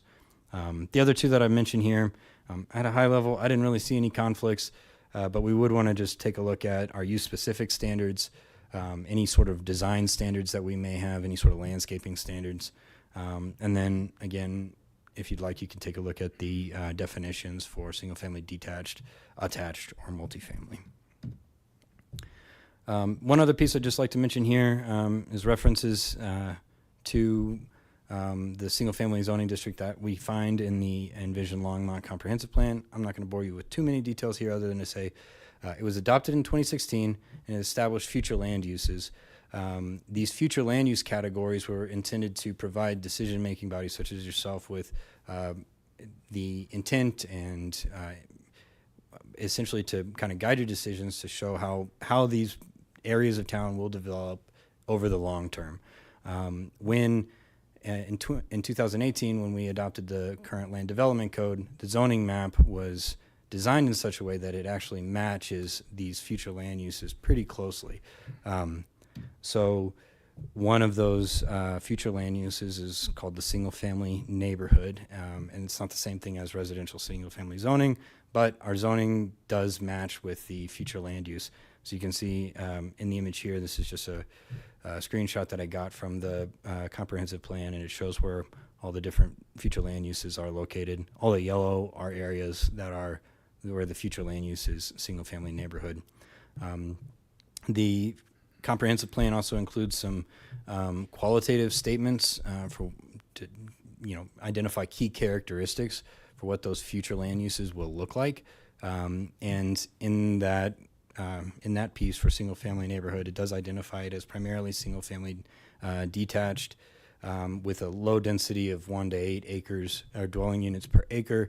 It does say that these neighborhoods should be well planned with easy access to bike and ped facilities, but it does make reference to single-family detached in the comp plan as well.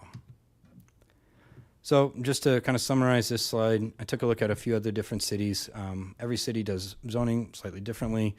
Some are more complex, some are less complex. But I tried to go through everything, some of these cities, and see where we would sit and where our current regulations sit in the context of our peers.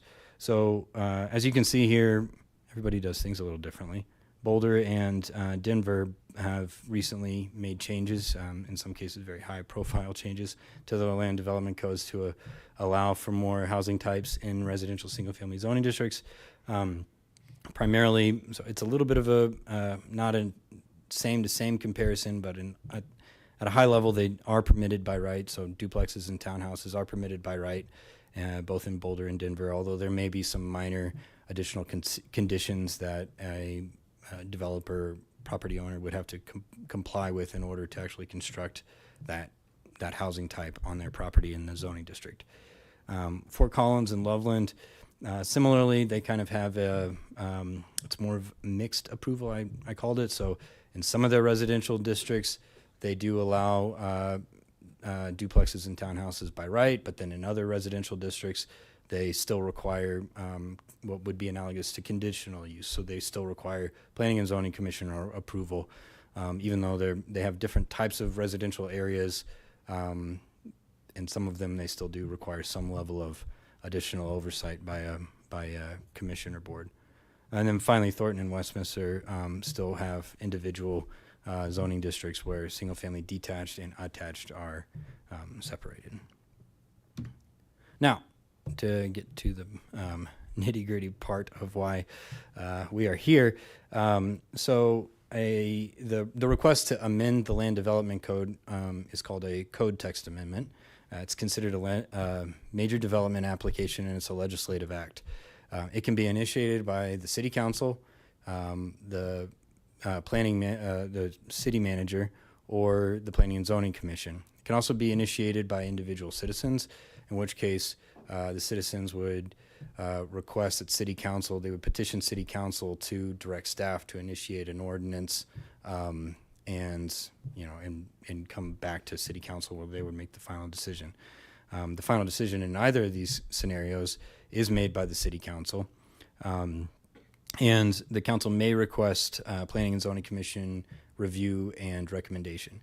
They are not required to ask the planning and zoning commission for review and a recommendation, and there are some circumstances where if the city council initiated a code text amendment, they could just tell staff to prepare an ordinance and come straight back to them, where they would they would take action and vote on whether or not to approve it.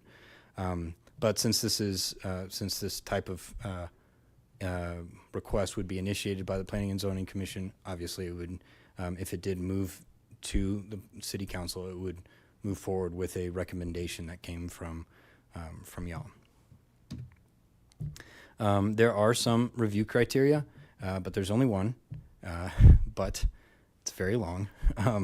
So the one review criteria is located in section 1501030. I did not copy it all out because it is located in the purpose and intent section of the entire land development code.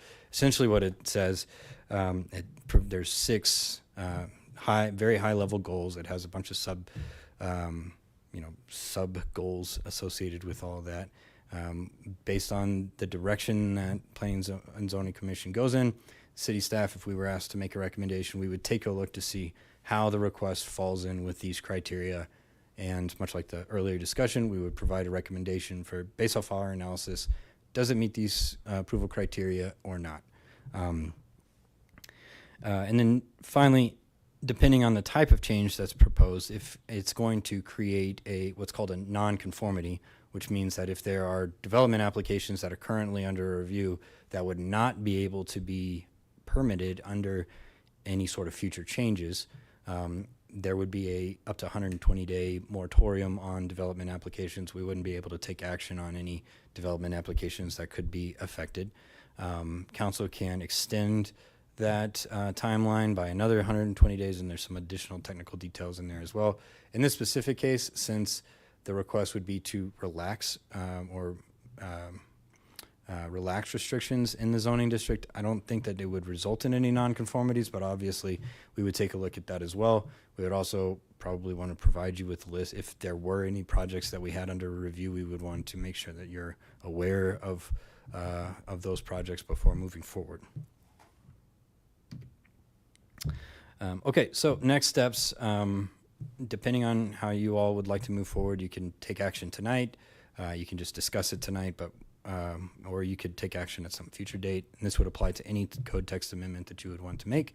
The first step would be the Planning and Zoning Commission would make a motion to direct staff to bring back a recommendation on the text amendment at a regular session. So since this is a work session, you cannot take any official action, but you can provide us with direction, and we can come back on a regular session item and present the recommendation. In that case, it can be as detailed or as limited as you'd like, and we'll take a look at what y'all have directed us to do. We will analyze the code, see if there's anything else that we feel like you should know about, and we would bring that back at a regular session item, regular session item, at which time you all would vote on it, and the recommendation would then move to City Council. City Council at that stage has quite a few different options. They would direct staff, depending on the scope and breadth of the request. They can direct staff to go back and look at everything again. They can ask more questions of us and have us do more studies and look into things a little bit more and then come back to them. Or they can move forward with it at that time. But regardless, City Council would need to hold a public a public hearing. So that would be an opportunity for members of the public to come in and voice their opinion about the request. And City Council would take final action and vote on whether or not to approve any sort of text amendment. And I have summarized all those words in this super easy flow chart. So to summarize, you guys direct us to go study it. We will bring back a recommendation. Y'all will vote on the recommendation. Then it goes to City Council. And that is the entirety of my presentation. Y'all had no questions as I was walking through it, or I was walking through it too fast. So do y'all have any questions at this time? Thank you. I am going to go completely out of order and ask Commissioner Earl, because he brought this to our attention, to explain what it was he was intending to do, if he's willing to do so. And you are seat 7, and I'm recognizing him. I will come back to the rest of you in a moment. And here I was just waiting for the end to make my, thank you, Mr. Chairman. Nathan, thank you. That was a fantastic presentation. I appreciate you and staff working through this. The intent behind bringing this discussion up and why we made why I made the motion in February was this seemed like a way to allow us to address some of what we've been hearing from the public in discussions, that we have the choice of single family or apartments, and there's nothing in the middle. So, you know, this allows us to have a little bit of a missing middle housing solution. It allows for, you know, what I would call probably quiet density in a few places, and, you know, relatively, you know, small projects. I can't imagine this is something that's utilized widely, particularly since a lot of our, you know, most of the area that's residential single family is built out. So this requires, you know, conversions, renovations, but allows a way to do that, helps us address the cost of housing, et cetera. That was the reason for bringing it up. Obviously, there's a lot more complexity than just changing a letter in the table, which is what the motion was for originally. So I appreciate that staff has gone through this. Mr. Chairman, unless, you know, I would be happy to let other commissioners ask questions first, since they were in the queue first, if that is appropriate. It is very appropriate. Commissioner Saunders. Thank you, Chair. Thank you for the presentation. I am wondering about the precedence of this, about P&Z bringing recommendations on code to City Council. I have not seen or heard of this. If you can go back to slide 10 for a second. Yes. Because we're not a legislative body, correct? Can you tell me which slide you were? 10. Keep going. Oh, okay. I see. Yeah. This one. Yes. So I don't see anywhere where this is initiated by P&Z. Yes, it can be. Where am I seeing that? City Council, or P&Z?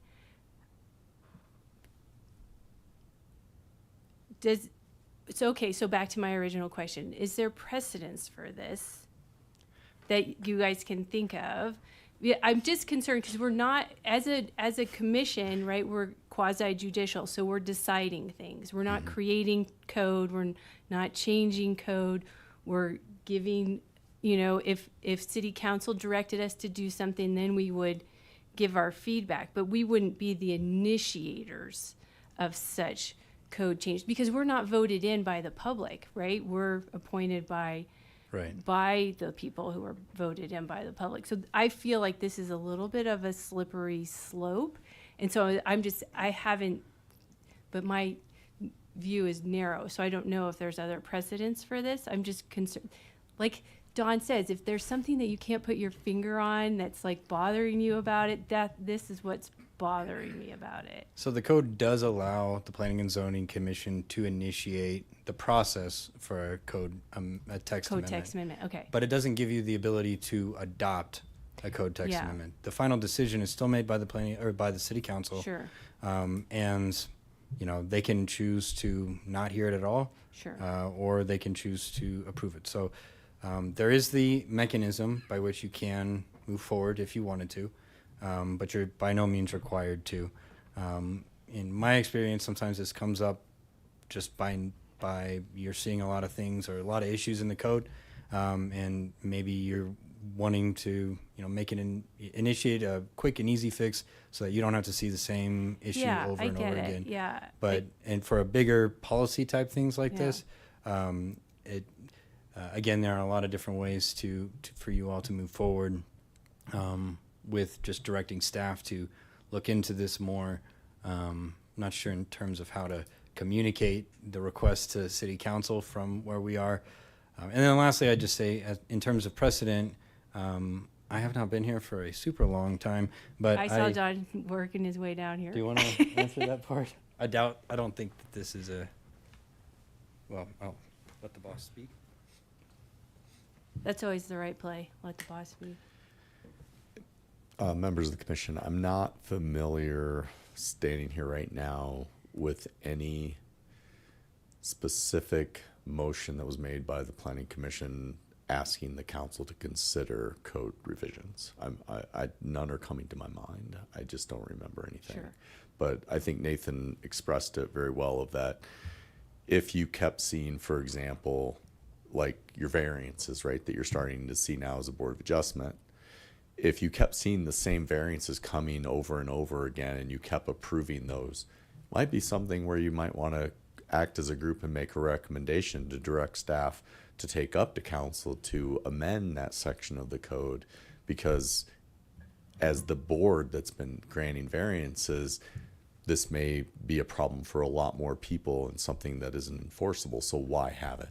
So that's where I could see you looking at an issue and saying, this is something that we should let the council know about, because they would never know, because they're not going to see a variance, for example. Well, yeah, and that's where I think the process is. I get the practicality of it. That makes a lot of sense. Like, we're seeing it, we understand it, and code is complicated, and I get that. I worry about the due process of it all, because the process that I understand it is, if you had a problem as a citizen, then you would go to council and you would tell them, and then council would direct. We Yes. only work what council directs us to. Like, we're not supposed to initiate anything for staff to do anything because it's taxpayer money. We're not, because we're not voted in, right? We're appointed. So that's where I get the hairs on the back of my neck going, I'm not sure. I mean, I get the practicality of it. I really do. But like, It's I'm an interesting quandary, because I would say that I think you have a power that's been given to you by the code that doesn't have the same handcuffs as, say, a citizen, right? Right. Of that, we would like you to take this up to council and ask them if you could work on it. You could actually, the way this is set up, you could technically make a motion directing us to work on something. Now, our response may be, we're going to have to get back to you on when we can do that based on the workload that we are currently have, based on the priorities given to us by council.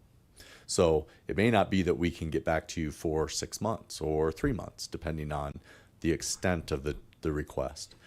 But it's also one of those, I don't know, I'm going to get it wrong, probably Marvel things, right? With great power comes great responsibility, right? Of like, you have this ability to give it to us, but I think to your point, it should not be the automatic go-to.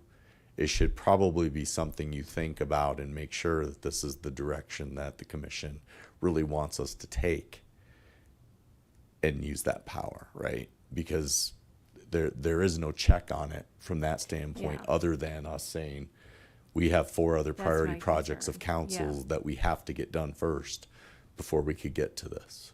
So I know where you're coming appreciate from, it. and I can Yeah, appreciate I that. So appreciate thank you. that. All right, thanks for you guys also catching my bad reading. All right, I'm gonna let it go. Thank you.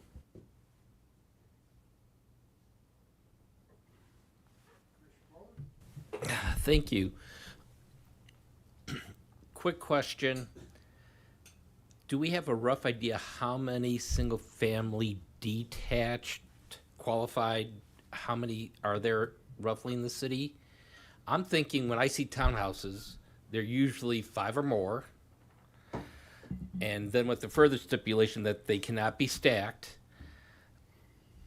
I'm hard pressed to think of an area where there are only 4 horizontally built houses, because I like the idea. I mean, I like the idea to get the density, and I mean, with the limit of 1 to 6 per acre DUs per acre. And that was and so that.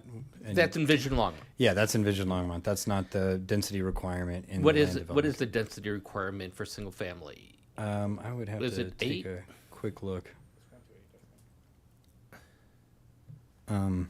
Sorry. Let me. What's the density requirement for single family? Yeah. 8. 8. Okay. So with the cap, it's going to be hard pressed to put not that many. Yeah, and that's Yeah.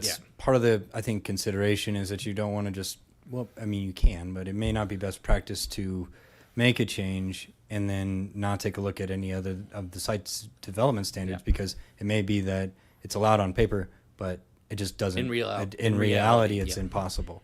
So, and then to answer your question about properties around town where there are single-family detached, I mean, it's majority of our majority of our zoning district in the city is residential single-family, and all those are single-family detached structures. Right, but not attached. Not attached.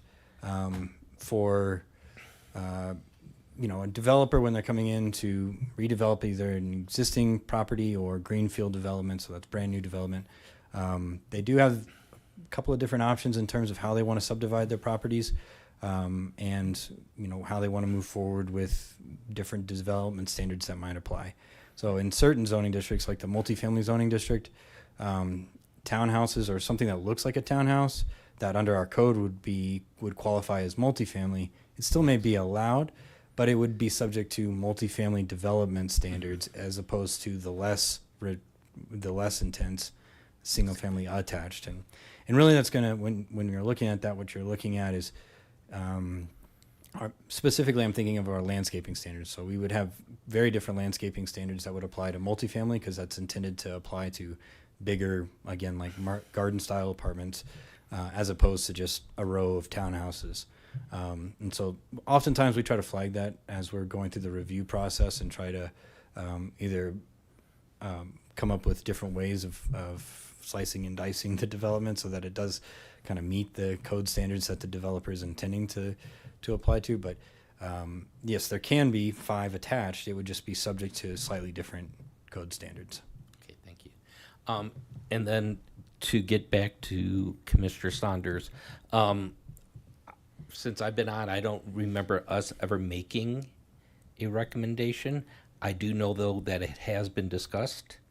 Basically, we are considered, correct me if I'm wrong, but as an advisory, which means that we can advise for things like we see this in the code.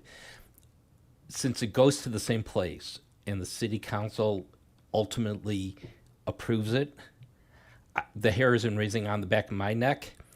And the thing is, it's either basically the public going to the city council or us going to the city council. I mean, it's a little different process, but then again, we also see more than the general public sees. And, we see it on a day-by-day, a month-by-month basis.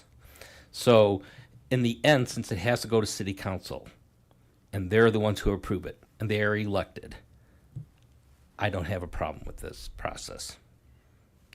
So, my 2 cents. Thank you, sir. Commissioner White? I just need a clarification for the process.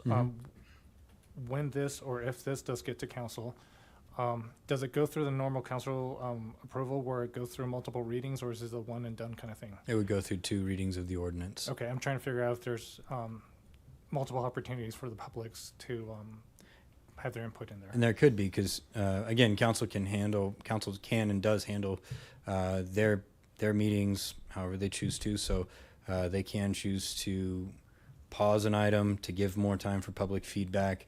They can really set the scope for how long they want to take up an item. It can last over multiple sessions if they'd like. But as is required by code, it would be 2 readings of the ordinance and a public hearing. So they can also, much like some of the other development applications that have moved forward that are considered legislative acts, again, those would be things like annexations. They can hold a public hearing, and then once the public hearing has been satisfied, that can take place either on one day or multiple days, depending on the number of folks that show up to speak. But once the public hearing is closed, then they still have to move through, they still have to approve the ordinance twice. Okay, thank you. That's all I have for now. Thank you, Mr. Chairman. Now I'll ask some real questions. I want to, I'm looking at the attachment one that was provided here. Yeah. And so there's the setbacks and different requirements. I'm looking specifically at the table that lets us just kind of compare them side by side. Mm-hmm. And I'm not going to ask you any details about this table, I promise. But when I'm looking at this, my reading is residential single family is already generally requires bigger lots and the same, if not more, setbacks than mixed neighborhoods. And so, first, is that accurate, at least directionally? Yeah, so as an example, lot area, the minimum lot area for residential single family is 5,000 square feet. Minimum lot size for, or lot area for a development, so any of the permitted land uses that are in the mixed neighborhood, that's 4,000. So you can see that they are quite similar. Where they do differ is under the setbacks section. So the side yard interior common wall is going to be, so there are no standards for, it doesn't say none, it just, there are no standards for an interior side yard. Under the mixed neighborhood, it says none because, like in the example that I gave earlier, if there's a duplex or a townhouse, and if the developer wants those to be on individual lots, then they'll plat lots for each unit, and the party wall, the dividing wall, will be located on the property line. That would not be possible in the single family zoning district. So you wouldn't have two detached houses that were able to encroach within the side yard setback. So essentially, in my review, that would definitely be one of the code standards that would need to be adjusted in order to allow for any sort of attached use. So I'm trying to understand that a little bit because at least where my brain goes, and this may not be an accurate statement, if you were to not adjust it, you'd basically have one lot with the two dwellings on it. Yes, and that is or another 2+. Where Yes. in the mixed neighborhood, you actually can have separate lots with, that shared wall. Yes, and so that's definitely a different scenario. Okay. Where a duplex can be located on one lot as long as it's within all the other applicable setbacks. The difference there, obviously, is that those would be all on one lot, so they would likely be rental rental units as opposed to ownership units. So again, that's another kind of policy thing to keep in mind. Do you want to create opportunities for townhouses to be bought at some point in the future, or are you trying to incentivize additional rental development? Okay. And that's really helpful to understand because I think also at that point, if you were talking about separating lots in your residential single family, your lot area has to be a minimum of 5,000 square feet each. You're also making fairly big lots. Yes. For attached housing. Okay. Thank you. The current definition of single family attached is up to 4 units horizontally connected. Mm-hmm. Is there anything to say that, I really hate this hypothetical and I apologize to everyone on the planning staff for even me bringing this up, that you could say we're going to have a residential a residential attached small, meaning like up to 2, a duplex only. Yeah. And have a criteria for that you could allow in RSF where, 3+ still has to be mixed neighborhood. If, again, in the scenario where that would be a direction that you would provide to staff, we would take a look at how that would look. But yes, you could definitely, as part of this text code amendment process, you could make a recommendation to create specific standards that would apply to duplexes or, single family attached up to 2 specific units. Okay. Without that, if the code is silent on something, the rest of the code does apply to it. So unless it's a specific carve out for duplexes, it would be treated the same as townhouses of up to 4 dwelling units. Absolutely. Okay, thank you. You covered this, and I just want a little clarification. So, table of uses, we have permitted, meaning allowed by right, it can be done, assuming it complies with everything else in the code. And then there's also the permitted secondary.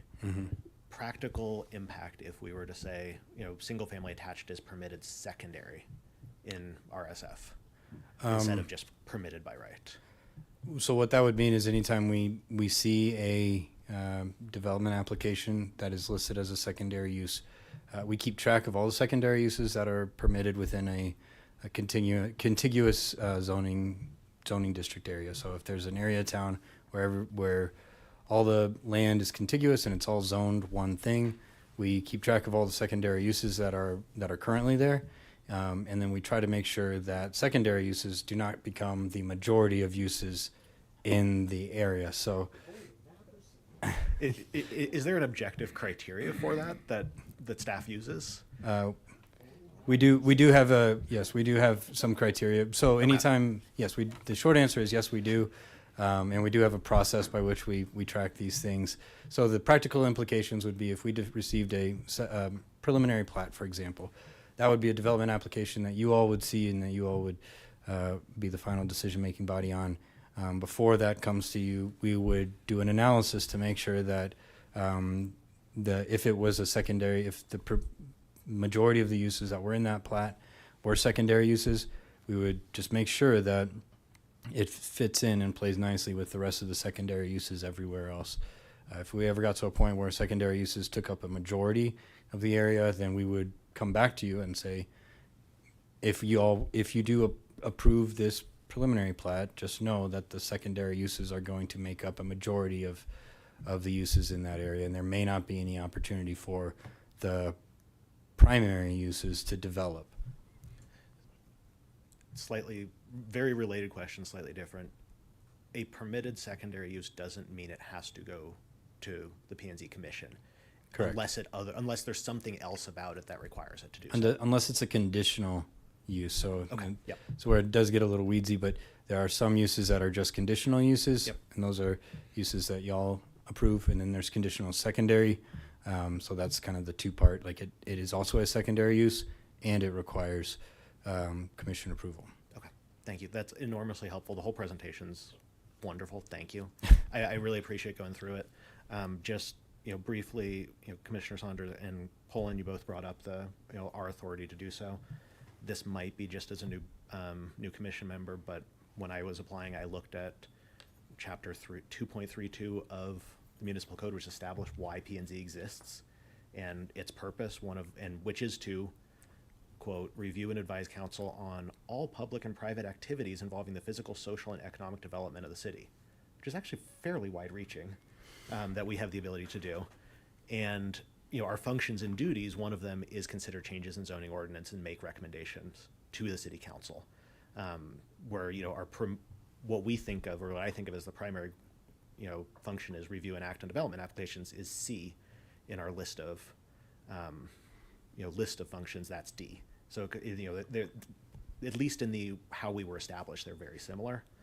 And Commissioner Poland, you had asked about neighborhoods that you think where this looks like. The example that's in my brain, and this may or may not be the right one, is between 17th and 19th along Collier. It is a RMN neighborhood. It is predominantly single family and duplexes if you're just walking through that neighborhood. And so it's streets like Emery, Corey, Jewel, where they sit side by side. They're relatively small lots.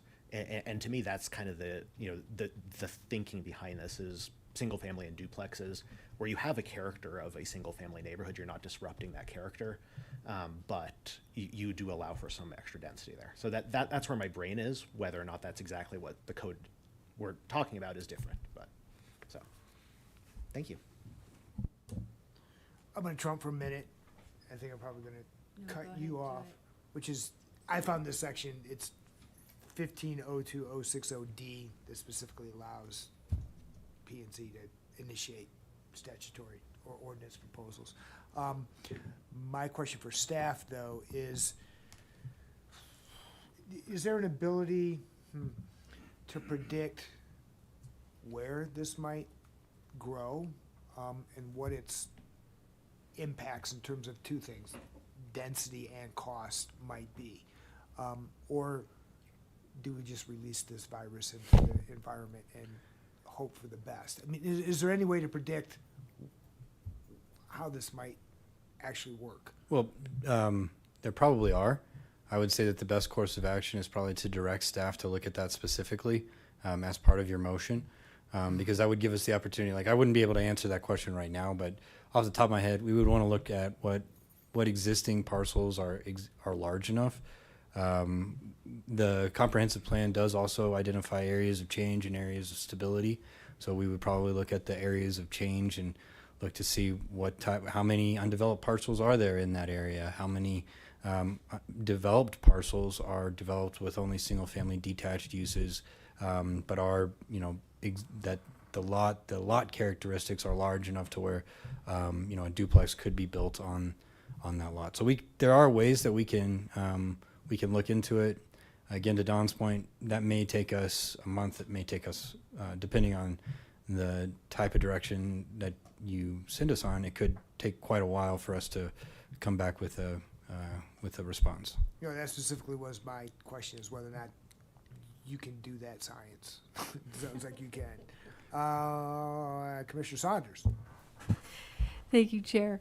I appreciate my commissioners and planning staff for the robust discussion and for changing my mind by presenting fact-based evidence to me. So thank you. Mostly I've changed my mind.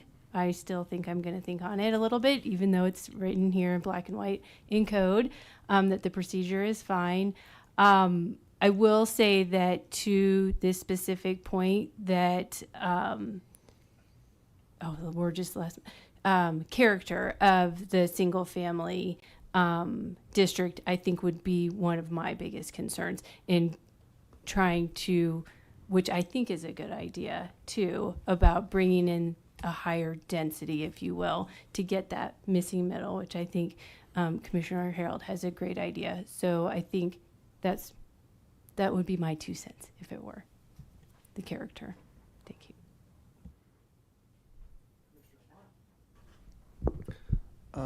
I just had a couple quick comments. So, and could you go back to the slide briefly where you talk about Envision Longmont and the, okay, so here, Envision Longmont primarily talks about just the low density. Is there anything specifically about the character of the neighborhood Envision Longmont tries to create, or do you not know that? Oh, it does. If you, I summarized it here, but again, it highlights key characteristics, and it does say one of the key characteristics is that it's predominantly single-family detached. Okay. Again, when we're looking at, under the comprehensive plan, when we're looking at the city in 30 years, when the comprehensive plan will come into fulfillment, the idea was that within those future land use areas, they'll be made predominantly of single-family detached. It also calls for just high-level the dwelling units, and then just some characteristics of how those neighborhoods should be laid out.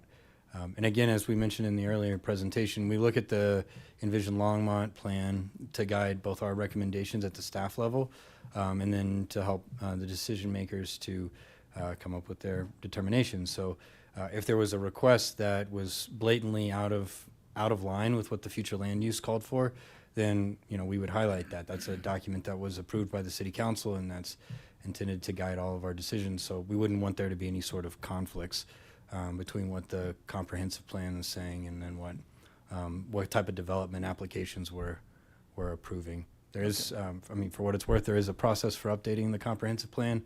That may be a discussion for a different time, but that is also a process that we have.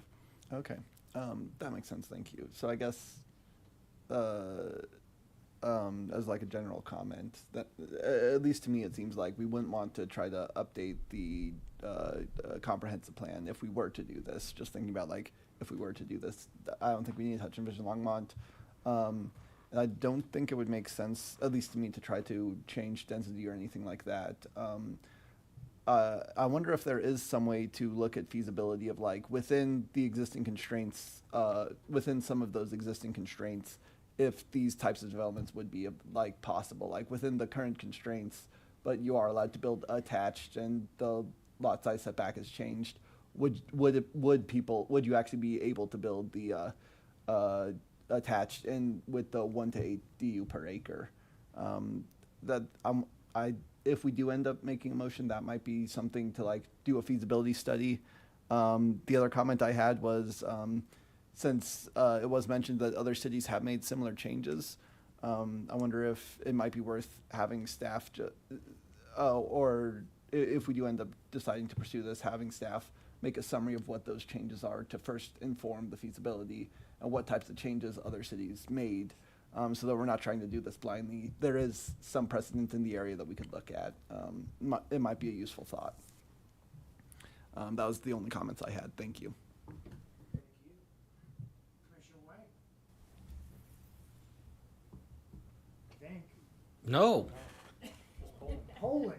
I think I turned you on too. Yes, you did. Read wrong. Woo!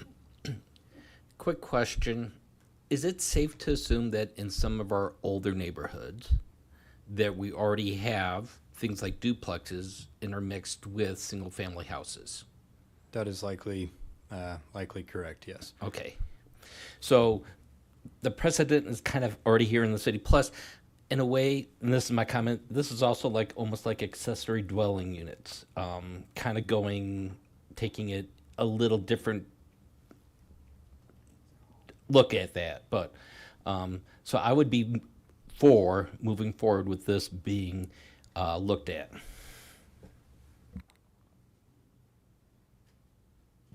Yeah, now comes the tricky part, which is crafting up a motion. Commissioner Earl, I've been writing down ideas. Do you have a full concept you want to propose? I think I'll recognize you as the next person who wants to speak. Thank you, Mr. Chairman. I was going to try, but I do not have something written out. If you have, I would defer to you to try to go through, and I can amend it as. No, all I have as are the needed. ideas put together, which is, to study viability, likelihood of impacts, and evaluation of what's going on in other cities. Just ideas. Okay. How that gets crafted into, and we didn't even have our lawyer here tonight. Took the night off. I told him not to. Lawyers.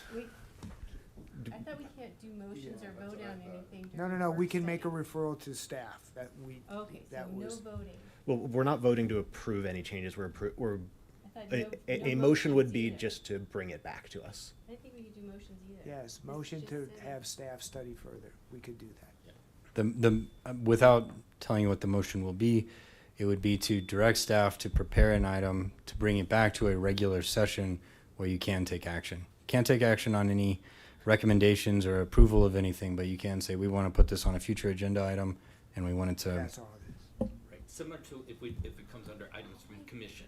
My hair motions are going. Okay. I trust you guys. Is that a beard? Mostly.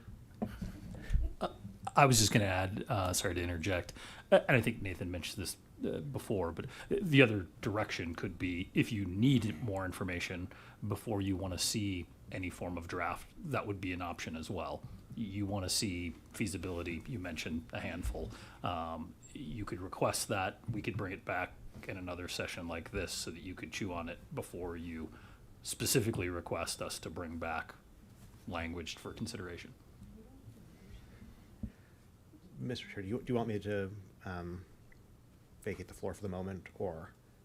Whatever you want to do. If you Okay, because I would like to make a motion that this comes back, that staff studies this. So the motion would be for staff to study in further detail, adding single-family attached as a permitted land use within residential single-family zoning districts. And staff's evaluation of that should include, but not be limited to, what's being done in other municipalities near us, potential impacts fiscally and infrastructure-wise, feasibility of even doing so on, in neighborhoods and existing lots, and potential impacts on character of neighborhoods as well. And would certainly be open to anyone wanting to add items on that, assuming there's a second for that motion. So, I'm sorry. Now we have a motion. Do we have a second? I will recognize Commissioner Jordan because you're next up. I would certainly second it. I didn't, Commissioner Earl, did you cover other, let's just call it, I don't want to say use cases, case studies? Is that what you were looking for? If there was any, like, other cities that are comparable to Longmont that have done similar thing, was that what you were getting at? That was the intent. Okay, good. If you, I think you covered that language kind of, but if you didn't, that's what I'm interested in. Okay, so now we have a second. We're gonna open it up for a little bit more discussion. Commissioner Jordan just added some discussion. Are there other points of discussion you were on? I was gonna second. Okay. Anyone else have anything they want to add? Commissioner Lang? You point out developed versus undeveloped lots. That'd be good to kind of quantify that as well in terms of potential for, I mean, we talking, developed lots and knocking the houses down on those lots and putting up new structures, potentially? Or just undeveloped lots? Or both? I'm gonna add 2 cents here. In the fact that we have a motion on the table and it's been seconded, the comments amongst ourselves might ultimately be directed as a possibly suggestion of a friendly amendment to the motion. So think about that with your comments. Moving on to Commissioner Earl. Is that- Yeah, I was taking that as a friendly amendment. Okay. And so, yes, I would support amending the motion to, include that discussion in what staff is going to study and bring back. So that, specifically that's looking at, existing developed parcels versus undeveloped parcels. So now we have an amended motion on the table. Does anybody want to second that? No. I think we. I maintain my second, I guess. Okay. Fair enough. Any more discussion? Janet, I think we'll take a vote on it. Commissioner Lang? Aye. Commissioner Wang? Aye. Commissioner Poland? Yes. Chair Height? Aye. Commissioner Saunders? No. She threw me off there. Commissioner Earl? Aye. Commissioner Jordan? Aye. Commissioner Arment? Aye. Chair, that passes 7 to 1 with Commissioner Saunders dissenting. Thank you very much. This now enters into a 7-day appeal. Do you want to add more? Do you want to explain? I'll offer you the opportunity to. Go ahead. I'm confused why we need a motion. Is it going to a work study? It's going to a regular session now? That's why we needed a motion? I mean, if it just to get more information, it seems like that's how we got here in the first place. I just said I wanted to have information about the packet. We didn't make a motion to bring information about the packet. It's true, we didn't, but. So, and I don't think we're supposed to be doing anything formal in a work study. So I think procedurally, it's throwing me off, and that's why it's a no. Fair enough. So based off of our discussions with city attorney, this was essentially adding an agenda item to a regular session. So the motion that you just took is at some point in the future, we will bring back our research, and there will be an agenda item on a regular session where you can take action on a recommendation. It may not be next month or the month after. And in the meantime, you can hold as many work session items on this as you'd like, again, to request more information, and we can talk about it more with the understanding that when this comes back, it would come back on a regular session item where actual action can be taken.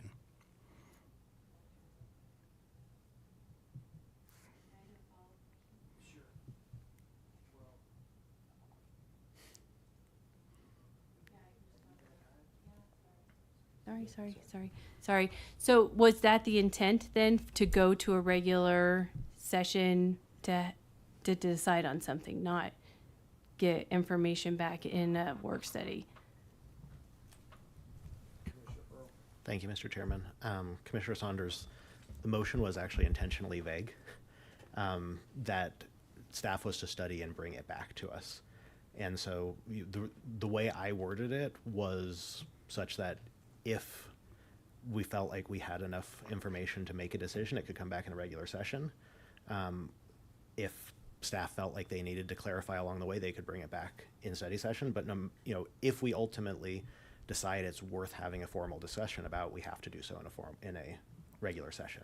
Right. No question about that. Right. Yeah. That's what you're asking them to do, to bring it to a regular session. Yes. But Yeah, that's you what will- said, that's why the motion is. Yes, eventually. So we're not gonna talk about it until the regular session, where it's brought up, or we're gonna move on. Not necessarily. Not necessarily. I think. Back to us again in another work session. Yeah. Might. I mean, That's what the motion was for, to go to a regular session. it was to add it to a future agenda.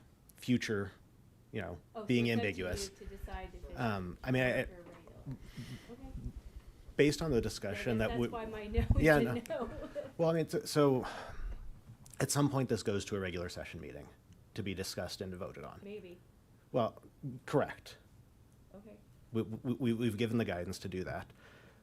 If staff along the way comes up with something in that what we've asked them to study that requires further clarification, or goes down a whole different path that we didn't envision at the time we did this, they can bring it back to us in a different forum because it might be beneficial to have that discussion I don't in a think- study session. I don't think they can, because it's going to a regular session. It's not gonna go to a work study. Right, what do you guys, it's awfully quiet over there. We Well- directed them to bring us back more information. To That- a that- regular session, that's why there was the formal motion. no. I would suggest too that we could have just asked. Yeah, I'll let that's like what you I did, think, yeah, that's but what I we think took would it be in more the form of a- appropriate. Yeah, But we took it in the form of a motion, which Yeah. was following up on the original motion to suggest to staff to come It's back like to us. how we did the and say- land acknowledgement. I'm just gonna say that no one else can hear us when we're talking because we're not being recorded. And I've said my piece why my no is no. I think that's okay. Is there any more? Yeah, thank you. Is there any more that anyone wants to add to this discussion about our motion? To have more discussion. I was just going to add, I think we have enough that we could have either or went either way. Again, brought back more information for discussion and just general dialogue, or I think we have enough direction, clear direction, that we could bring back a proposed regulatory structure for consideration and ultimate motion. Just my perspective in terms of the input that we received this evening. Okay. Thank you. I'm going back, I hope, to the agenda of this work session. I thought I had. Which is item 7, which is inclusion of any items from the commission that want to be brought forward. Anything from the commission? Commissioner Lang. I'll make it quick, but just. Now Thank you're you, Chair Height. In case it wasn't apparent, I was a little disappointed in City Council's overturning of the Quick Trip decision. You're not alone. And along those lines, I like the work Commissioner Earl's done on this one, and maybe further down the road, we even look at code as it relates to proximity of gas stations in Longmont. I kid you not, because City of Denver has a ordinance or a regulation. Their code says I think it's no more than you know, you gotta be at least a quarter mile away from an existing, I don't know, that's way down the line, but something I might wanna look at eventually. There were legal challenges to that. I know. I'll leave it at that. Anything more from council? Oh, I'm sorry. Commissioner Jordan. This is, I guess, more for Grant as well as the rest of the commission, but I understood that when we started doing neighborhood meetings via Zoom, for, I think it's variances, I'm not quite sure, but we saw much more participation when we did the Zoom style. Was that correct? Yes, I believe that's a 100% accurate statement. I was just curious if it has been considered, and I'm sure there's benefits and drawbacks of like a moderated Zoom style participant option for Longmont citizens to participate in either council or P&Z type meetings. Because I know, again, for the same reason that you can't attend a neighborhood meeting, you might not be able to attend a P&Z meeting, but you might have contributions that you might want to make. It's a great question / comment, Commissioner. I may let Jane talk some of the logistics. I believe, again, truly logistics is why council has not done that, nor commission. I've been a part of other communities that do that, and I agree that it actually does allow much more participation, greater level of participation. But I think that would be something that would have to be explored from a technical and just logistics standpoint. It's something we could bring up, that there's obviously, support for that. But again, I think the challenges are, again, probably financial, technical, logistics. Right. I just thought I'd bring it up for consideration. I don't know if it's already been addressed. Recording Secretary Madrid, do you want to add anything? I think Grant covered it pretty well. In our case for Planning and Zoning Commission, if you've ever watched a council meeting, there's a lot of staff there to support council in the background. So they have their, PIO there. They have ETS there, someone from IT who's there to help them with technology, which we're typically challenged at when we do that. So I think, again, we've no, not dinging anyone tonight. I think there are definitely some challenges with it that we just don't have, as far as Planning and Zoning Commission, we don't have the resources to do that.